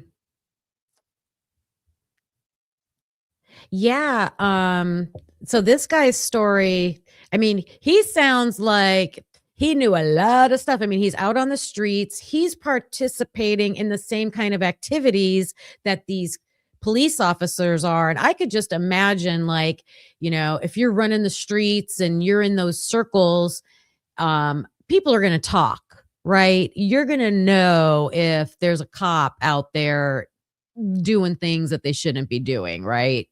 I mean, I live in a small town, and even when I was younger and just like going out to the bars and clubs and stuff all the time, like you catch wind of like little things like that. Nothing to this level. So we're going to find out what happens to, this is Christopher Loeb that is talking, when he breaks into James Burke's, what did he call it? A Yukon SUV, and steals from him. Did I know if it was the police chief's house? No. Did I find out? Yeah. But that didn't sway me. What I found in the bag, besides drugs, when I brought the bag back to my house, I opened up a side compartment of the duffel bag, and there was a stack of DVDs, and they were pornographic DVDs. One of the DVDs I played, and what I saw frightened my co-defendant, and he begged me to bring it back, to put it back where I found it. I said, "Don't worry about it. Don't worry about it. I'm going to use this. I'm going to use this to take them down." And I played it. I didn't play it fully. I didn't play it all the way. I took it out. I put it back in. I took that DVD and I hid it in a shop vac. I put the rest of the DVDs back in the duffel bag. And I put it underneath the bed. A couple hours later, they came to the house. They raided the house. I exited my house. And I ran about 3/4 of a mile into the woods, and I hid in the woods. They got me. They dragged me back into the house, which was illegal. It was supposed to be a probationary arrest. It wasn't. They dragged me back into the house. I was becoming hostile with them. They weren't allowed in my house. They were all plainclothes detectives in my house. It was criminal investigation unit. There was no reason for them to be in my house. They were sent by Burke. They were sent by the police chief to locate the duffel bag, to locate the pornos. And the reason why he wanted the porno so bad was because he was afraid that if his fingerprint was found on one of the DVDs, and this was proven at Spoda's trial, that he would be in a lot of trouble. So that testimony was brought up at Spoda's trial by Lieutenant Hickey. When asked by prosecutor Lara Gatz, why Jimmy Burke was so concerned about his pornos, his DVDs, and why he broke protocol and risked losing his job over a simple petty larceny charge. And he said because he was afraid of his fingerprint being found on one of the DVDs. The next question was totally irrelevant to the subject, and it infuriated me because that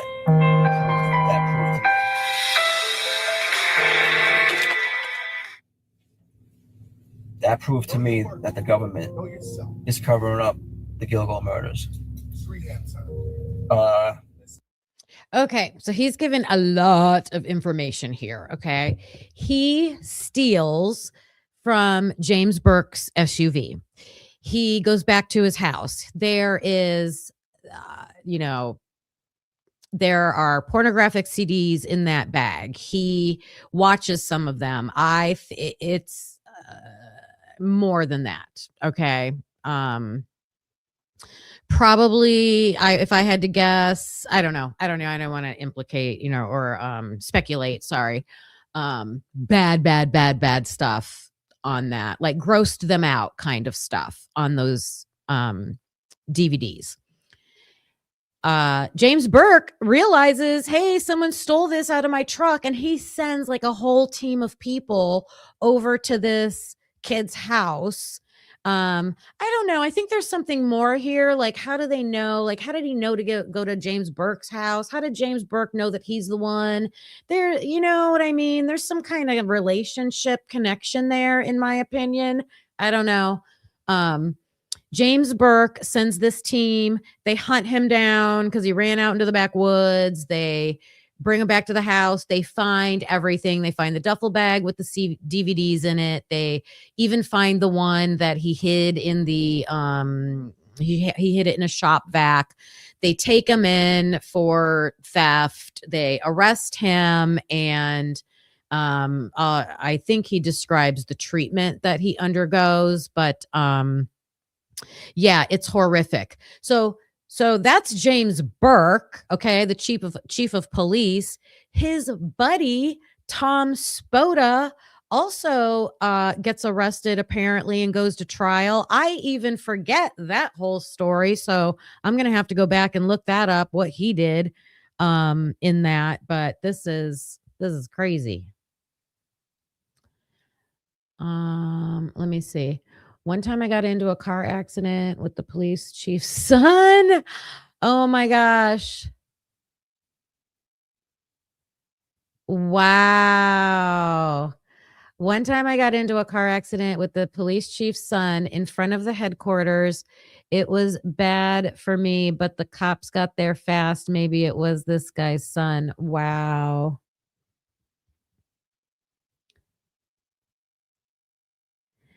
This is important too. Amber Costello's roommate gave LE a physical description of Rex Heuermann and his vehicle, and the new DA that took over this case went off this information, and they all, so that's the point. A lot of the information that the new investigators eventually used to catch Rex Heuermann, they already had. They collected a lot of information during the investigation for Shannan Gilbert, but they never did anything with it. And, you know, when we talk about the Idaho 4 case, we were talking about like the police work and the detective work. And, you know, it only takes like one person like James Burke here to be shady to kind of throw a kink in an investigation, right? It doesn't have to be the whole entire police department. It doesn't have to be the whole police force. Just one person. They set the kid up.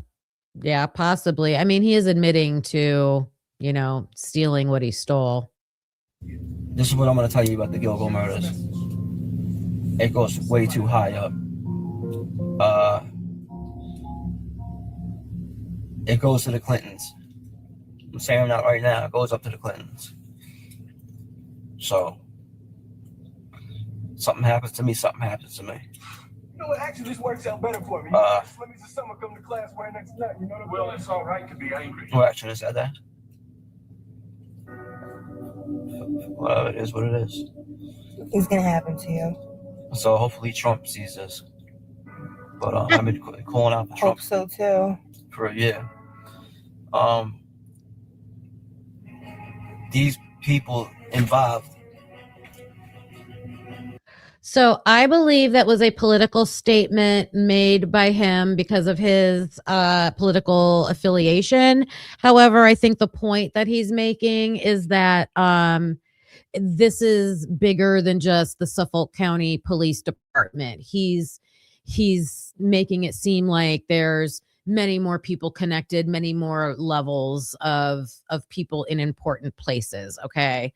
Whether which president it might connect to, or if it connects back to the Epstein file stuff, like who knows at this point. Like that whole thing is like weeds growing out of control right now with all the connections that it's going to. So that's basically his final point about this. But James Burke, they took Chris Loeb down to the police station. They threw him into an interrogation room, and James Burke said, leave me in here with him. They left James Burke in there with him alone.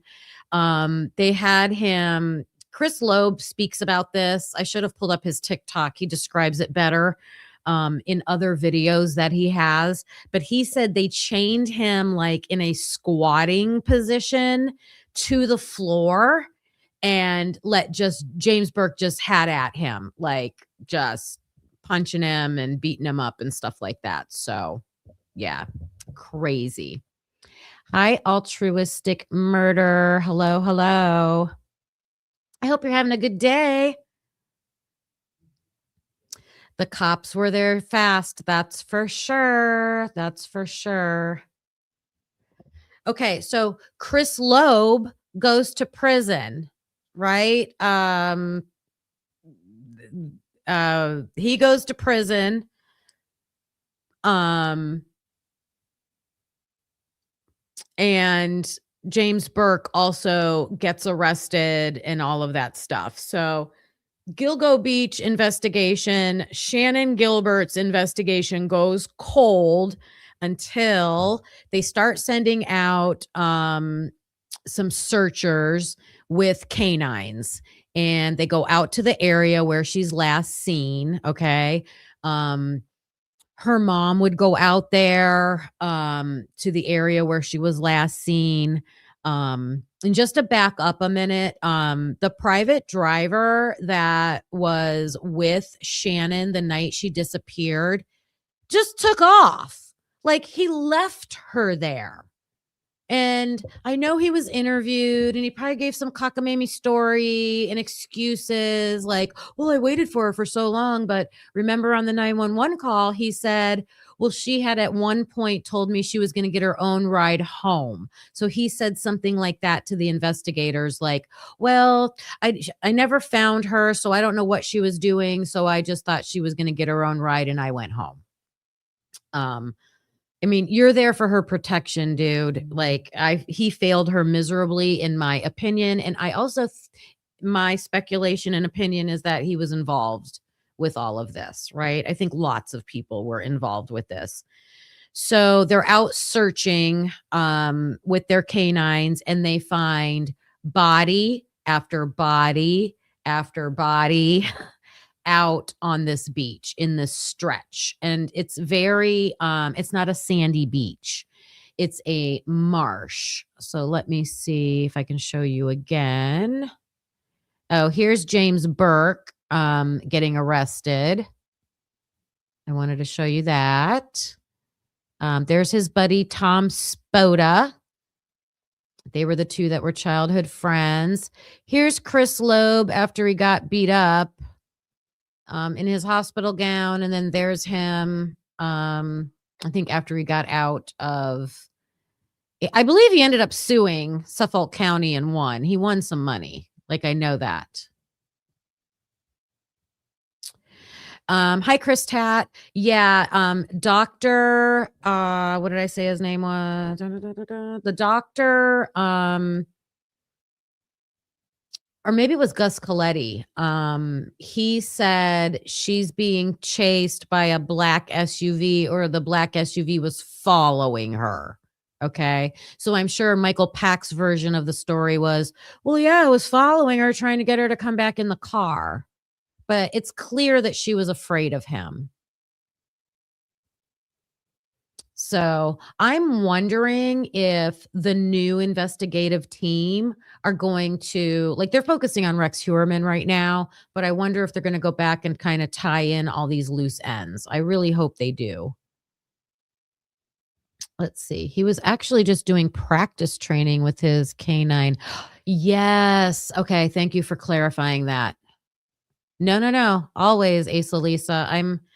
I know that I don't know everything, and I know that sometimes I forget what I knew. So I don't ever say anything wrong on purpose, but sometimes I might accidentally say something wrong. So please don't feel afraid to correct me. So yeah, there was a canine unit out on that beachy area doing training exercises and starts to find these bodies. And I believe they originally found 3 or 4. I'm going to go into all of the victims' names tomorrow, but the Gilgo 4, they became the most famous, like, victims at first. And Shannan Gilbert was not one of them. It was Megan Waterman, Amber Costello, Melissa Bartholomew, and Maureen. So they were the first 3, I believe. And then they found Maureen Brainerd Barnes. And they were all found along Ocean Parkway in the same kind of area. They found 7 more bodies after them. So up to 11. And 8 out of the 11 were sex workers.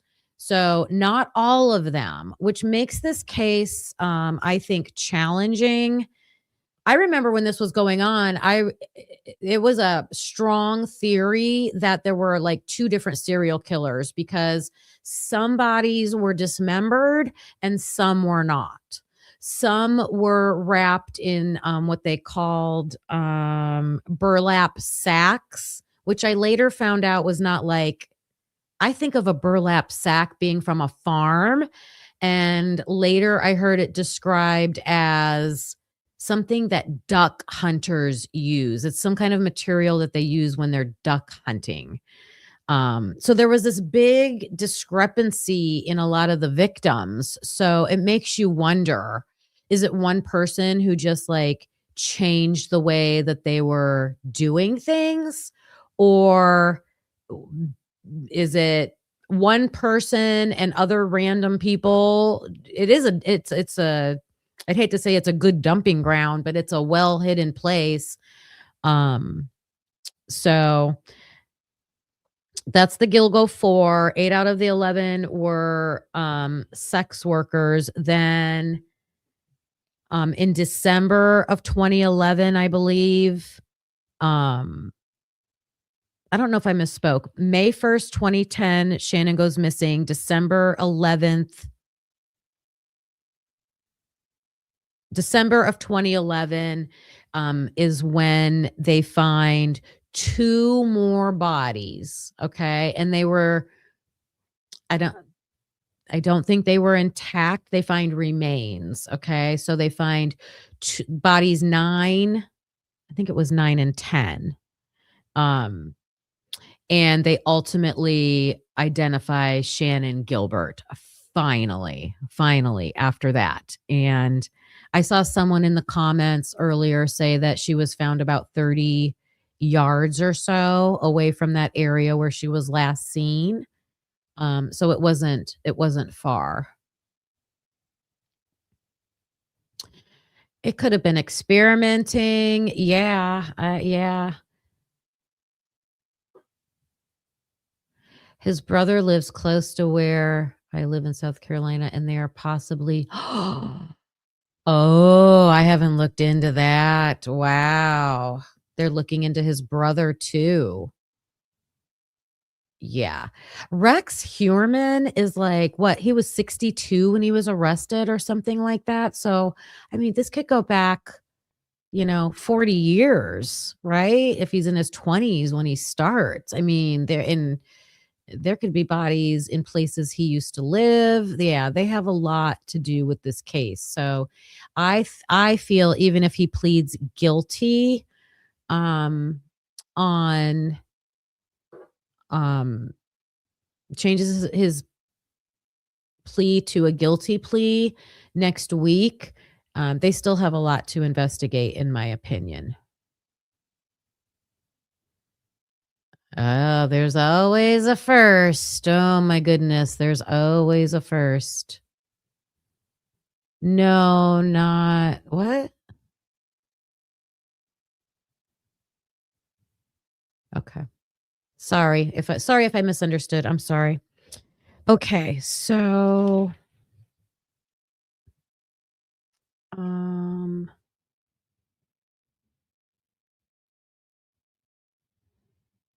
let me see what else I wanted to show you today.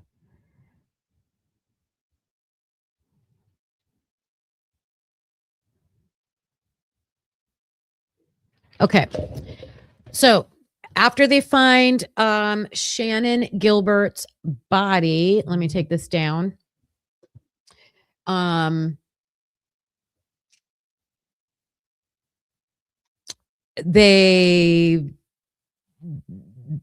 The investigation just goes nowhere. Like they weren't really looking for, in a lot of people's opinions, like Shannan Gilbert's mom is like angry because the investigation isn't going anywhere, and they're kicking the FBI out. The FBI they're not doing anything with the evidence that they have collected.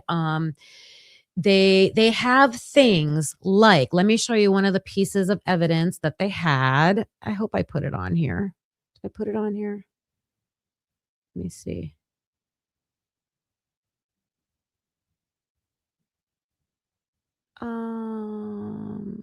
Nope. I'll show you though. They had a belt buckle from, let me see. Near one of the girls, from near where one of the victims was found. And they did not show it to the public for like years and years and years and years and years. Like, and it was initials. Like, it was very distinctive, until they finally came out with it here. No, this one's better. Let me show you this one.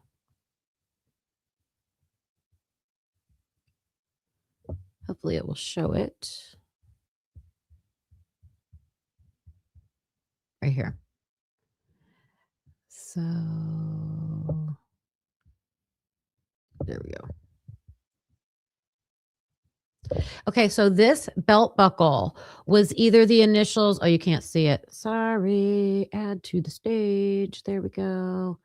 It was either WH or HM. And I remember in real time when this got released. Like, it was huge. That's a huge clue. And they kept it hidden. So then everybody was like, well, you could flip this upside down and have it two different ways. So then everybody was like, was it WH or M? And it turns out it was WH. So this was from Rex Heuermann's. It was from him. Because that was another thing. They didn't know if it was from the victims or not. And it turns out it was like, I guess it was handed down over time. And I don't remember if it was his dad or his grandfather's. Yeah. Yep.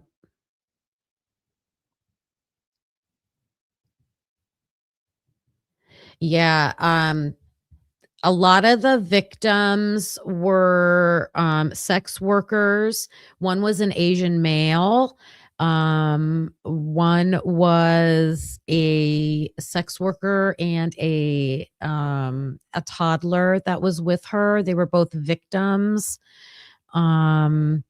One of the victims, I think it might have been her. She's the one that was identified as Peaches because she had a peach tattoo on her. I think it was her that ended up, they didn't know who she was for like forever. They could not identify her, and she was never reported missing. And it wasn't until recently, like the past year or so, that they found out she was actually in the military.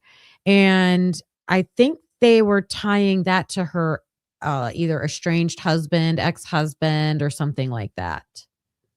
Yeah, the toddler was the daughter of, I think it was a daughter.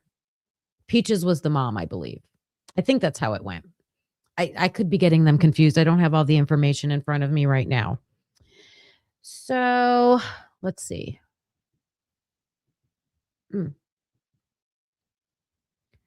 All right. I am going to end with this. You guys have to stick around to see this. Okay. This case goes cold. Okay. The mom is doing interviews. The families are doing interviews. Like, what's going on with this case? There's no suspects. There is a person, I think he was like a state senator or someone in like state Congress or something like that. He speaks out.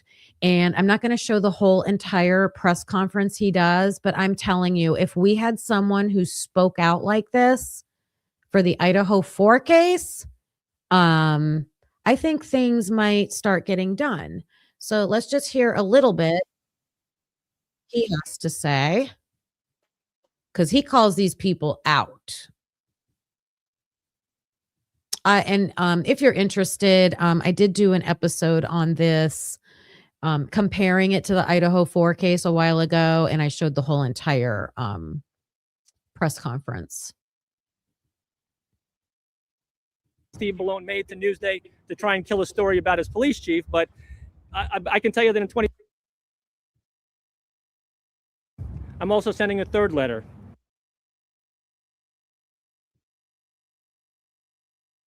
They contact the husband, they contact the people around, they sit him down, and they say, where were you on the night of? Did anybody ever do? This guy's going after James Burke. Pulled him off. That's how violent an individual we have. I'd first like to thank the investigative journalist, then Babylon Town Supervisor Steve Malone. After this plot, and however you want to put it, pushed Levy out of the race, he inexplicably resigned from the election, and Malone cruised to victory. Once Steve Malone is elected as our county executive in 2011, one of his first actions is to name James Burke as his police chief. This was shocking to many people who knew James Burke and knew his record as a police officer. It included a personnel file that had drug use, a drunk driving offense. He also was substantiated to have had sex with a sex worker in his police car in uniform while not securing his weapon. This is the type of guy who didn't want to be a police officer, forget about chief of police. Yet Steve Ballone named him as his police chief. Wouldn't you love someone to just get up and call things out like this? He's not holding back. When that's done, one of the first things that James Burke does, the new police chief here in Suffolk County, is tells the FBI, who had been helping out with identifying bodies and doing work on this case, the bodies of some of these victims had been found in the preceding year, told the FBI, we don't want your help. An absolute insane idea. Elected officials that I've spoken to have said if they were county executive, first of all, they would have never hired James Burke as their police chief, but certainly if they did, and one of his first actions was to kick the FBI out of one of the most heinous crimes in our county's history, they would have fired him immediately. I can tell you that if I was county executive and James Burke walked into my office and said, boss, I want to get rid of the FBI from this investigation, I would either said, you're fired, or are you crazy? We want the help from the FBI, the NYPD, the LAPD. If Scotland Yard calls and offers help, we're going to take their help as well. We need every forensic capability possible to solve this crime. And I think that's a good indicator that we'll call it connections. The connections run deep. The connections go up the chain, right? It wasn't just, lowly Burke, who was James Burke, doing all this on his own. There's people above him, right? They definitely didn't stop him. But Ballone didn't do it. He did not fire Burke as police chief. Fast forward to later that year, and we all know what happened to James Burke. There was a young man, troubled drug problems, stole the duffel bag from Chief Burke's car.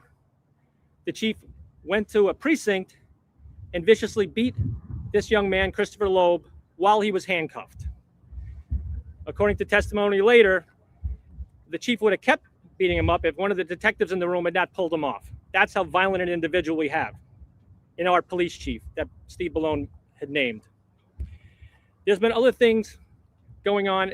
What happened on the next 3 years was a cover-up between Spoda, Burke, McPartland, and some of the detectives to keep this under wraps.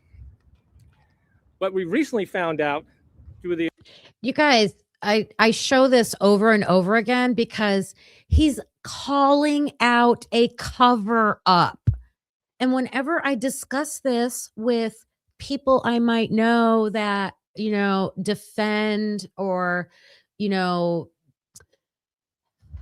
like we'll say, well, cops would never do that, trust the police. There's a literal cover-up that happened, that this person is a senator or congressman, whatever he is, it happens. And so I'm not saying every police department is like that, but we can't say it never happens, and we can't be called crazy for seeing things in front of our eyes and talking about it. And then people are like, oh, how could you dare say that? Well, because it happens. Like, there are cases of this. So a great work of the Unraveled podcast is that during that time, Steve Ballone also made us a call to Newsday to kill a story that they were going to do about Burke having committed perjury in a civil suit. Why would he do that? I have no idea, but it was always to protect James Burke. We see a theme here that Steve Ballone continually protects and enables James Burke as his police chief. Unbelievably, in the most recent episode of the podcast, Unraveled podcast, Balone said that he had come to understand that James Burke, his police chief, was a sociopath. Steve Balone, our county executive, said he realized that his police chief was a sociopath and he still did not fire him. Oh my God.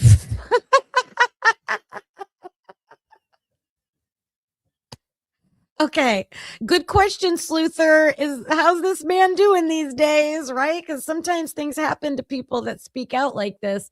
This guy's name is Senator Boyle. I want to say he's a senator from New York. I don't know. I need to check in on him and do an update. Let me do that. I got to write that down. I'm going to get an update on Senator Boyle. Oh my gosh. And now he's calling out everybody, like the guy is like, yeah, I know my chief of police is a sociopath, but that's okay. We can have a sociopath as a chief of police. It's fine. It's fine. He gave some gobbledygook answer about, and when he asked why, by Billy Jensen, why you didn't fire him, he said the FBI was investigating Burke and he didn't want to get in the way of that investigation. Evidently, Steve Balone believes that when someone leaves their job, the FBI just stops investigating them.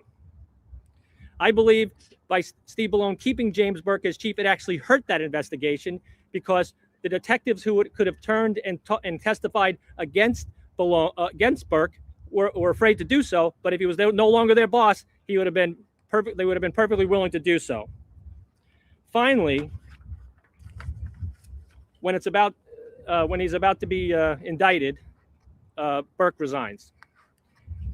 Mind you, again, he resigned. He was not fired by Steve Balone. And I'll point out the article from Newsday that says Suffolk County Chief James Burke resigns as federal probe reopens.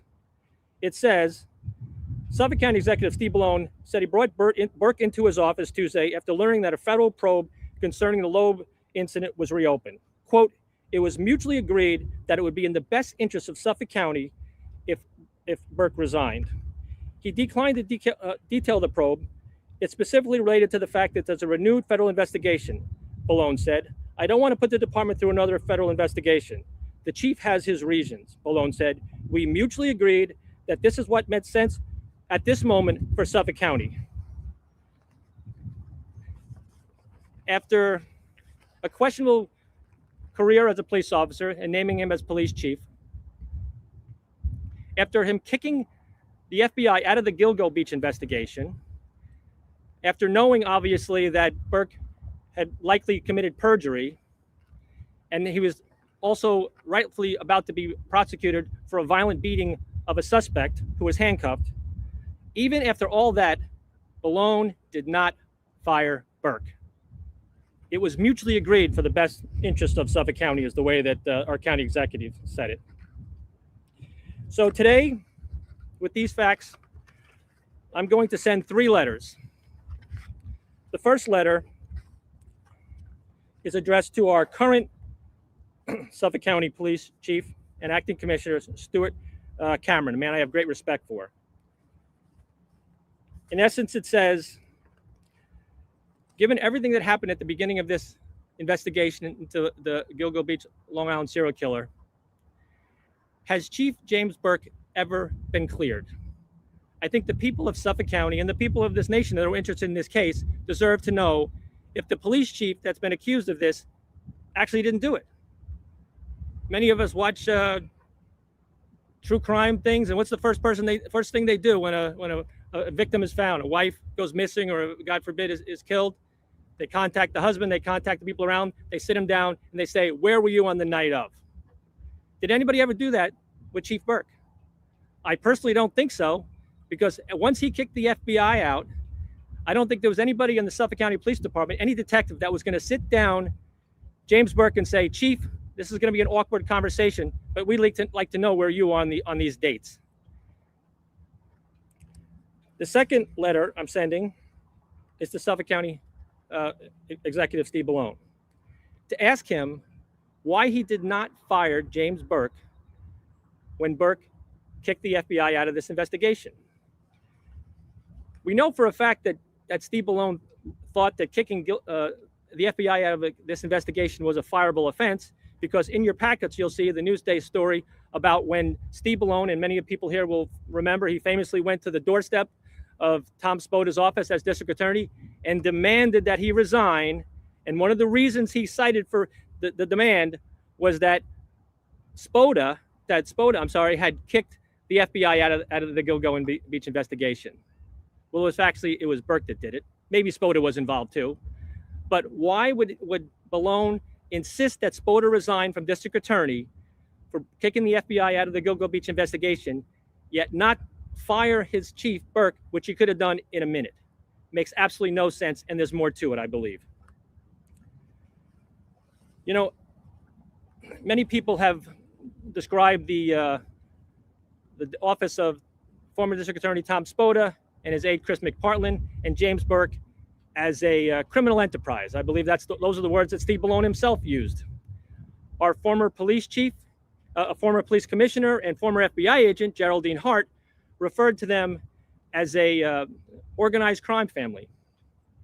The way that the Spoda, McPartland, and Burke cabal ran Suffolk County law enforcement was more akin to an organized crime family.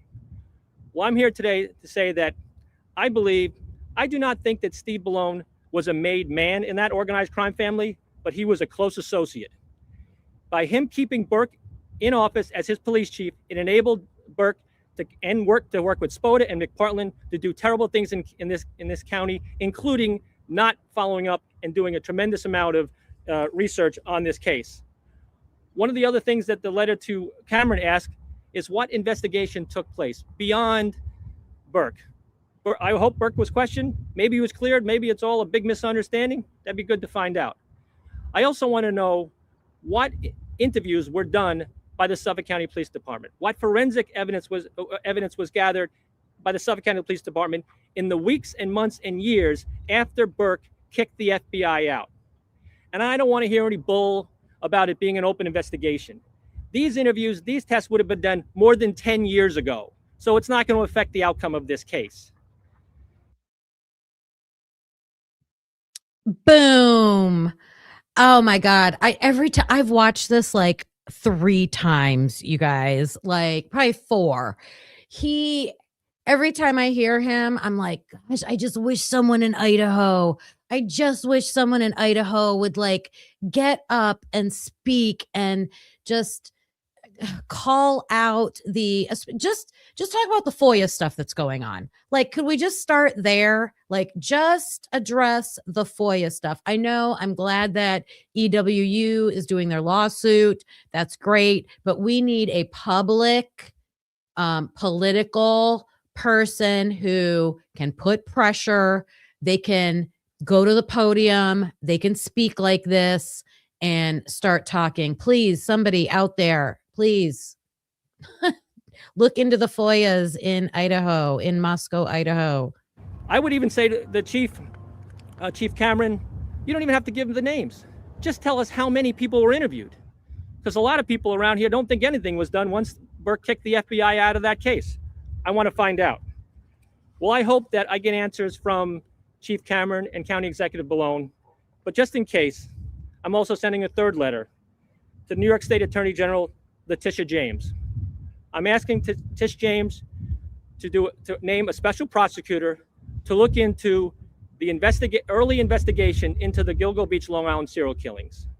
There are far too many conflicts and questions that are still in place 10 years later, and people want to know, the residents of Suffolk County, the residents of New York, and the residents of the United States need to know that everything that could be done was done to try and get justice for these victims and their families, and to ensure the people of Suffolk County that their police department at the time did everything that they could to solve this case. Woo! Could you imagine? I mean, this guy, and I'm telling you, Letitia James, lover or hater, she gets stuff done. She gets stuff done. So that went to her desk, and this guy was the catalyst, like, or the instigator, the starting point to get this to, I guess Tish James would be like the catalyst, like, oh, she's like, okay, we can make this happen. I can appoint a special prosecutor. I can appoint a special, like they ended up putting together like a special task force. And I'm going to show what that consisted of tomorrow. Like, how did they get to the point where they actually got the right people to start investigating and figure out this crime? Okay. But it's got to start with somebody like this. And you can't say, no one should.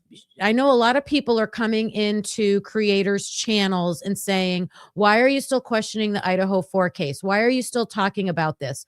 This is the perfect example of why we're still talking about it, because we are expecting to see evidence that shows beyond a reasonable doubt, if it would have went to trial, that's the standard, that the person that they have sentenced to life is the correct perpetrator of the crime. And when we're not seeing that evidence, and then we're seeing other evidence that raises many questions, and then there are things that they are redacting that looks like, why are you hiding that from the public? Like, why so many redactions above and beyond personal information of people, you know? I'm happy to see that in this case, someone stood up and got the ball rolling. And yeah, my point was that there are police departments and investigations that don't get done correctly, and sometimes an intervention is needed. And people that talk about it aren't crazy, because it happened. And this isn't the only example of it. There's other cases we could use as examples also. We'll find out. I have very much big confidence in the fact that since the FBI came back in 2015, that a real effort's been being made. So I'm asking Attorney General Tish James to focus on the period between the day that Steve Bellone was elected county executive in November of 2011 and the day the FBI came into this investigation full force in 2015. I intend to send these 3 letters, and I will keep you all abreast of any responses I get. And again, I thank you all for being here. I'll be happy to answer any questions. Why now? Because I really think in the last few months, more has come out. Again, because of the Unraveled podcast and Discovery Plus show, we discovered that Steve Bellone thought that Burke was a sociopath. He said it in his own words, and he still did not fire him as chief of police. The more recent episode where he allegedly made a phone call, he denied, and on that podcast, Steve Bellone denies remembering the phone call. I don't know how many phone calls Steve Bellone made to Newsday to try and kill a story about his police chief, but I can tell you that in 27 years in office, I've never made a phone call to Newsday to kill any story. So I remember if I did that, particularly involved my chief of police perjuring himself potentially. Yeah.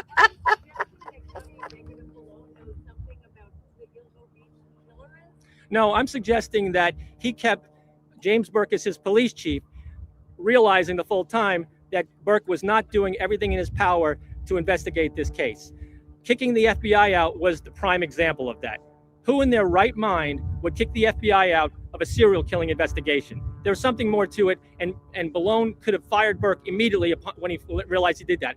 Let's give Steve Bellone the benefit of the doubt, okay? Let's say he called Burke into his office and said, hey, someone just told me that you're kicking the FBI out of that Gilgo Beach serial killing. Why? And say that Burke said, boss, you know the feds. They like to glom credit for everything, right? They like to catch these serial killers, and then they have a press conference and the locals are shunted aside. I have a secret plan, County Executive Bellone, to catch this guy and get this killer off the street and get justice for the victims. And then it's going to be you and I at that press conference. And one thing we know about Steve Bellone, he loves press conferences. So you and I will be the hero of this press conference without the feds involved at all. If I was Steve Bellone, I would have said, that is a tremendous risk you're taking, kicking out the best forensic specialists and evidentiary experts in the world on a maybe. So Steve Bellone should have said to James Burke, you have 6 months. If you don't make an arrest in 6 months, you're fired. Well, P.S.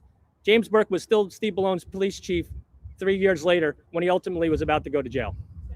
Oh my gosh. Oh my gosh. So James Burke said, I have a secret plan to catch the serial killer. So we don't need the FBI. And he's saying this to his, boss's boss. And, you and I will stand at the podium and be heroes together. And he only said that because he wasn't doing anything. He wasn't doing anything. And in my opinion, and I agree with this guy is saying that James Burke and the people associated with him need also investigated in connection with all of this. So let's see. Oh, Asa Lisa, you found a news article that was talking about an LE officer in BK's case was under internal affairs investigation back in 2023. I never heard about this. Has anyone? Okay, so there was a point in the Idaho 4 case where the prosecution notified the defense that there was a possible Brady Giglio issue. And the Giglio part of it, I believe, is when you have an officer just in this exact type of situation. So you have an officer involved that had some kind of infraction or issue, got in trouble for something in the past. And because of that, it might make them, they're involved in this investigation, and maybe you might see them as untrustworthy. Like if they were to testify, they wouldn't be a trustworthy witness or whatever they're going to do. And then there's other issues too. So yes, I did hear of that. Can you send me that article? I'm very interested in that. My email is on the top of my YouTube page in the description. Or if you're in Discord, I'm going to get you guys the Discord link real quick. You can also post things and communicate with me when I'm not on live in the Discord, and I get notifications on my phone, so I see them right away. If I can respond, I usually do. Wait a minute. I want the link. Where's the link? Right here. Okay. So here's the Discord link. That might be easier because on the contrary, I don't always check my emails. I get instantly notified from Discord, but I don't always check my emails. Oh my gosh. Okay. Yeah, great. Sounds good, Lisa. Yes.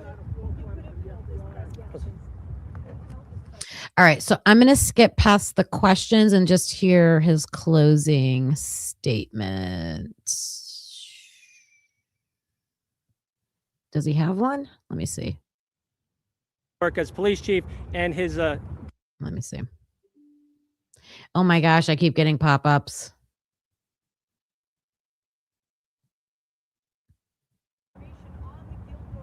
Wow. I was not aware of that. Thank you for letting me know. We will definitely do that. I appreciate it. Yes. Any other questions? Right. Yes.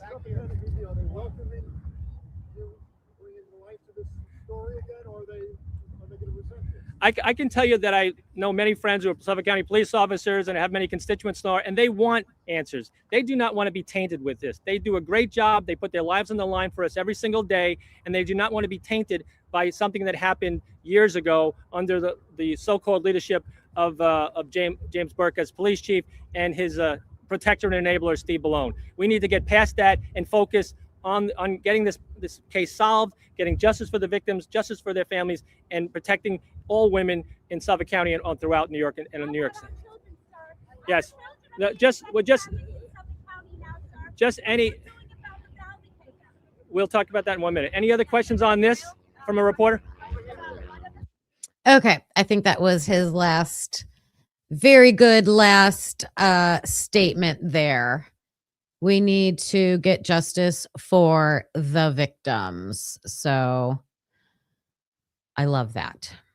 All right, so that is how the Long Island serial killer investigation started and got stalled. So the investigation went nowhere. And then this Senator Boyle spoke out. He got the ball rolling with people in governmental positions that could kind of take over and assign new people who were not connected with what he thought was going on in Suffolk County and start doing a true investigation. And they solved this case so fast. I can't wait to talk about that tomorrow, like the work that they did to solve this case. So part 2 is going to be tomorrow. I hope you will join me back for that. I continue to look for updates on the Dayton Weber case that we just talked about last week with the quadruple amputee that shot and killed the passenger in his car. I have not seen any updates yet, so I'm continuing to research that. I have another case that had gone cold for a while, but is back in the news that I want to share with you. So I've got some things planned. Of course, we will talk more about the Idaho 4. I will spend some days talking about the Idaho 4 also. So I want to thank all the moderators who were in here today. Skull, thank you for coming in. Please go check out Skull Mackay's newest video that he did on the Idaho 4. It's really good. He took a lot of different footage telling, the events of the case, threw in some of his music during, along the way. It's a very good video. Thank you, Sleuther75, for adding a lot of green team peeps in here today. Thank you to all the green team for showing up, peeps. And new subscribers. There's also some new people in here. So my other mods that were in here, Megastar, Ro, Tomboy, Seahawks fan, SRB. I don't know if I saw Mike today. He must be working hard. If I missed you, Mike, I'm sorry. Megastar, I hope I said you. Ro. All right. Have a great rest of your day, everybody. Go do something kind for yourself. I am going to check to see if Dago at the True Crime Cafe with Dago is going live. If he is, I might be joining him up on panel. And I'll see you guys over there. So, and I'll see you back here tomorrow. We'll clock in at 11:30 a.m. Eastern time. But I am clocking out for now. Bye, everybody.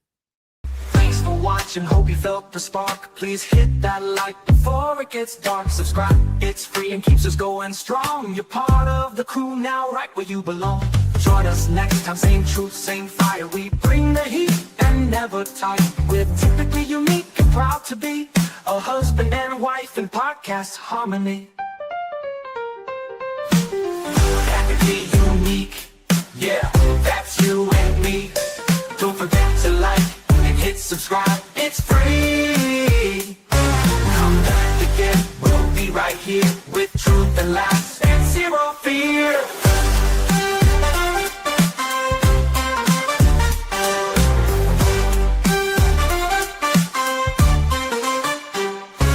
We don't always agree, but that's the show.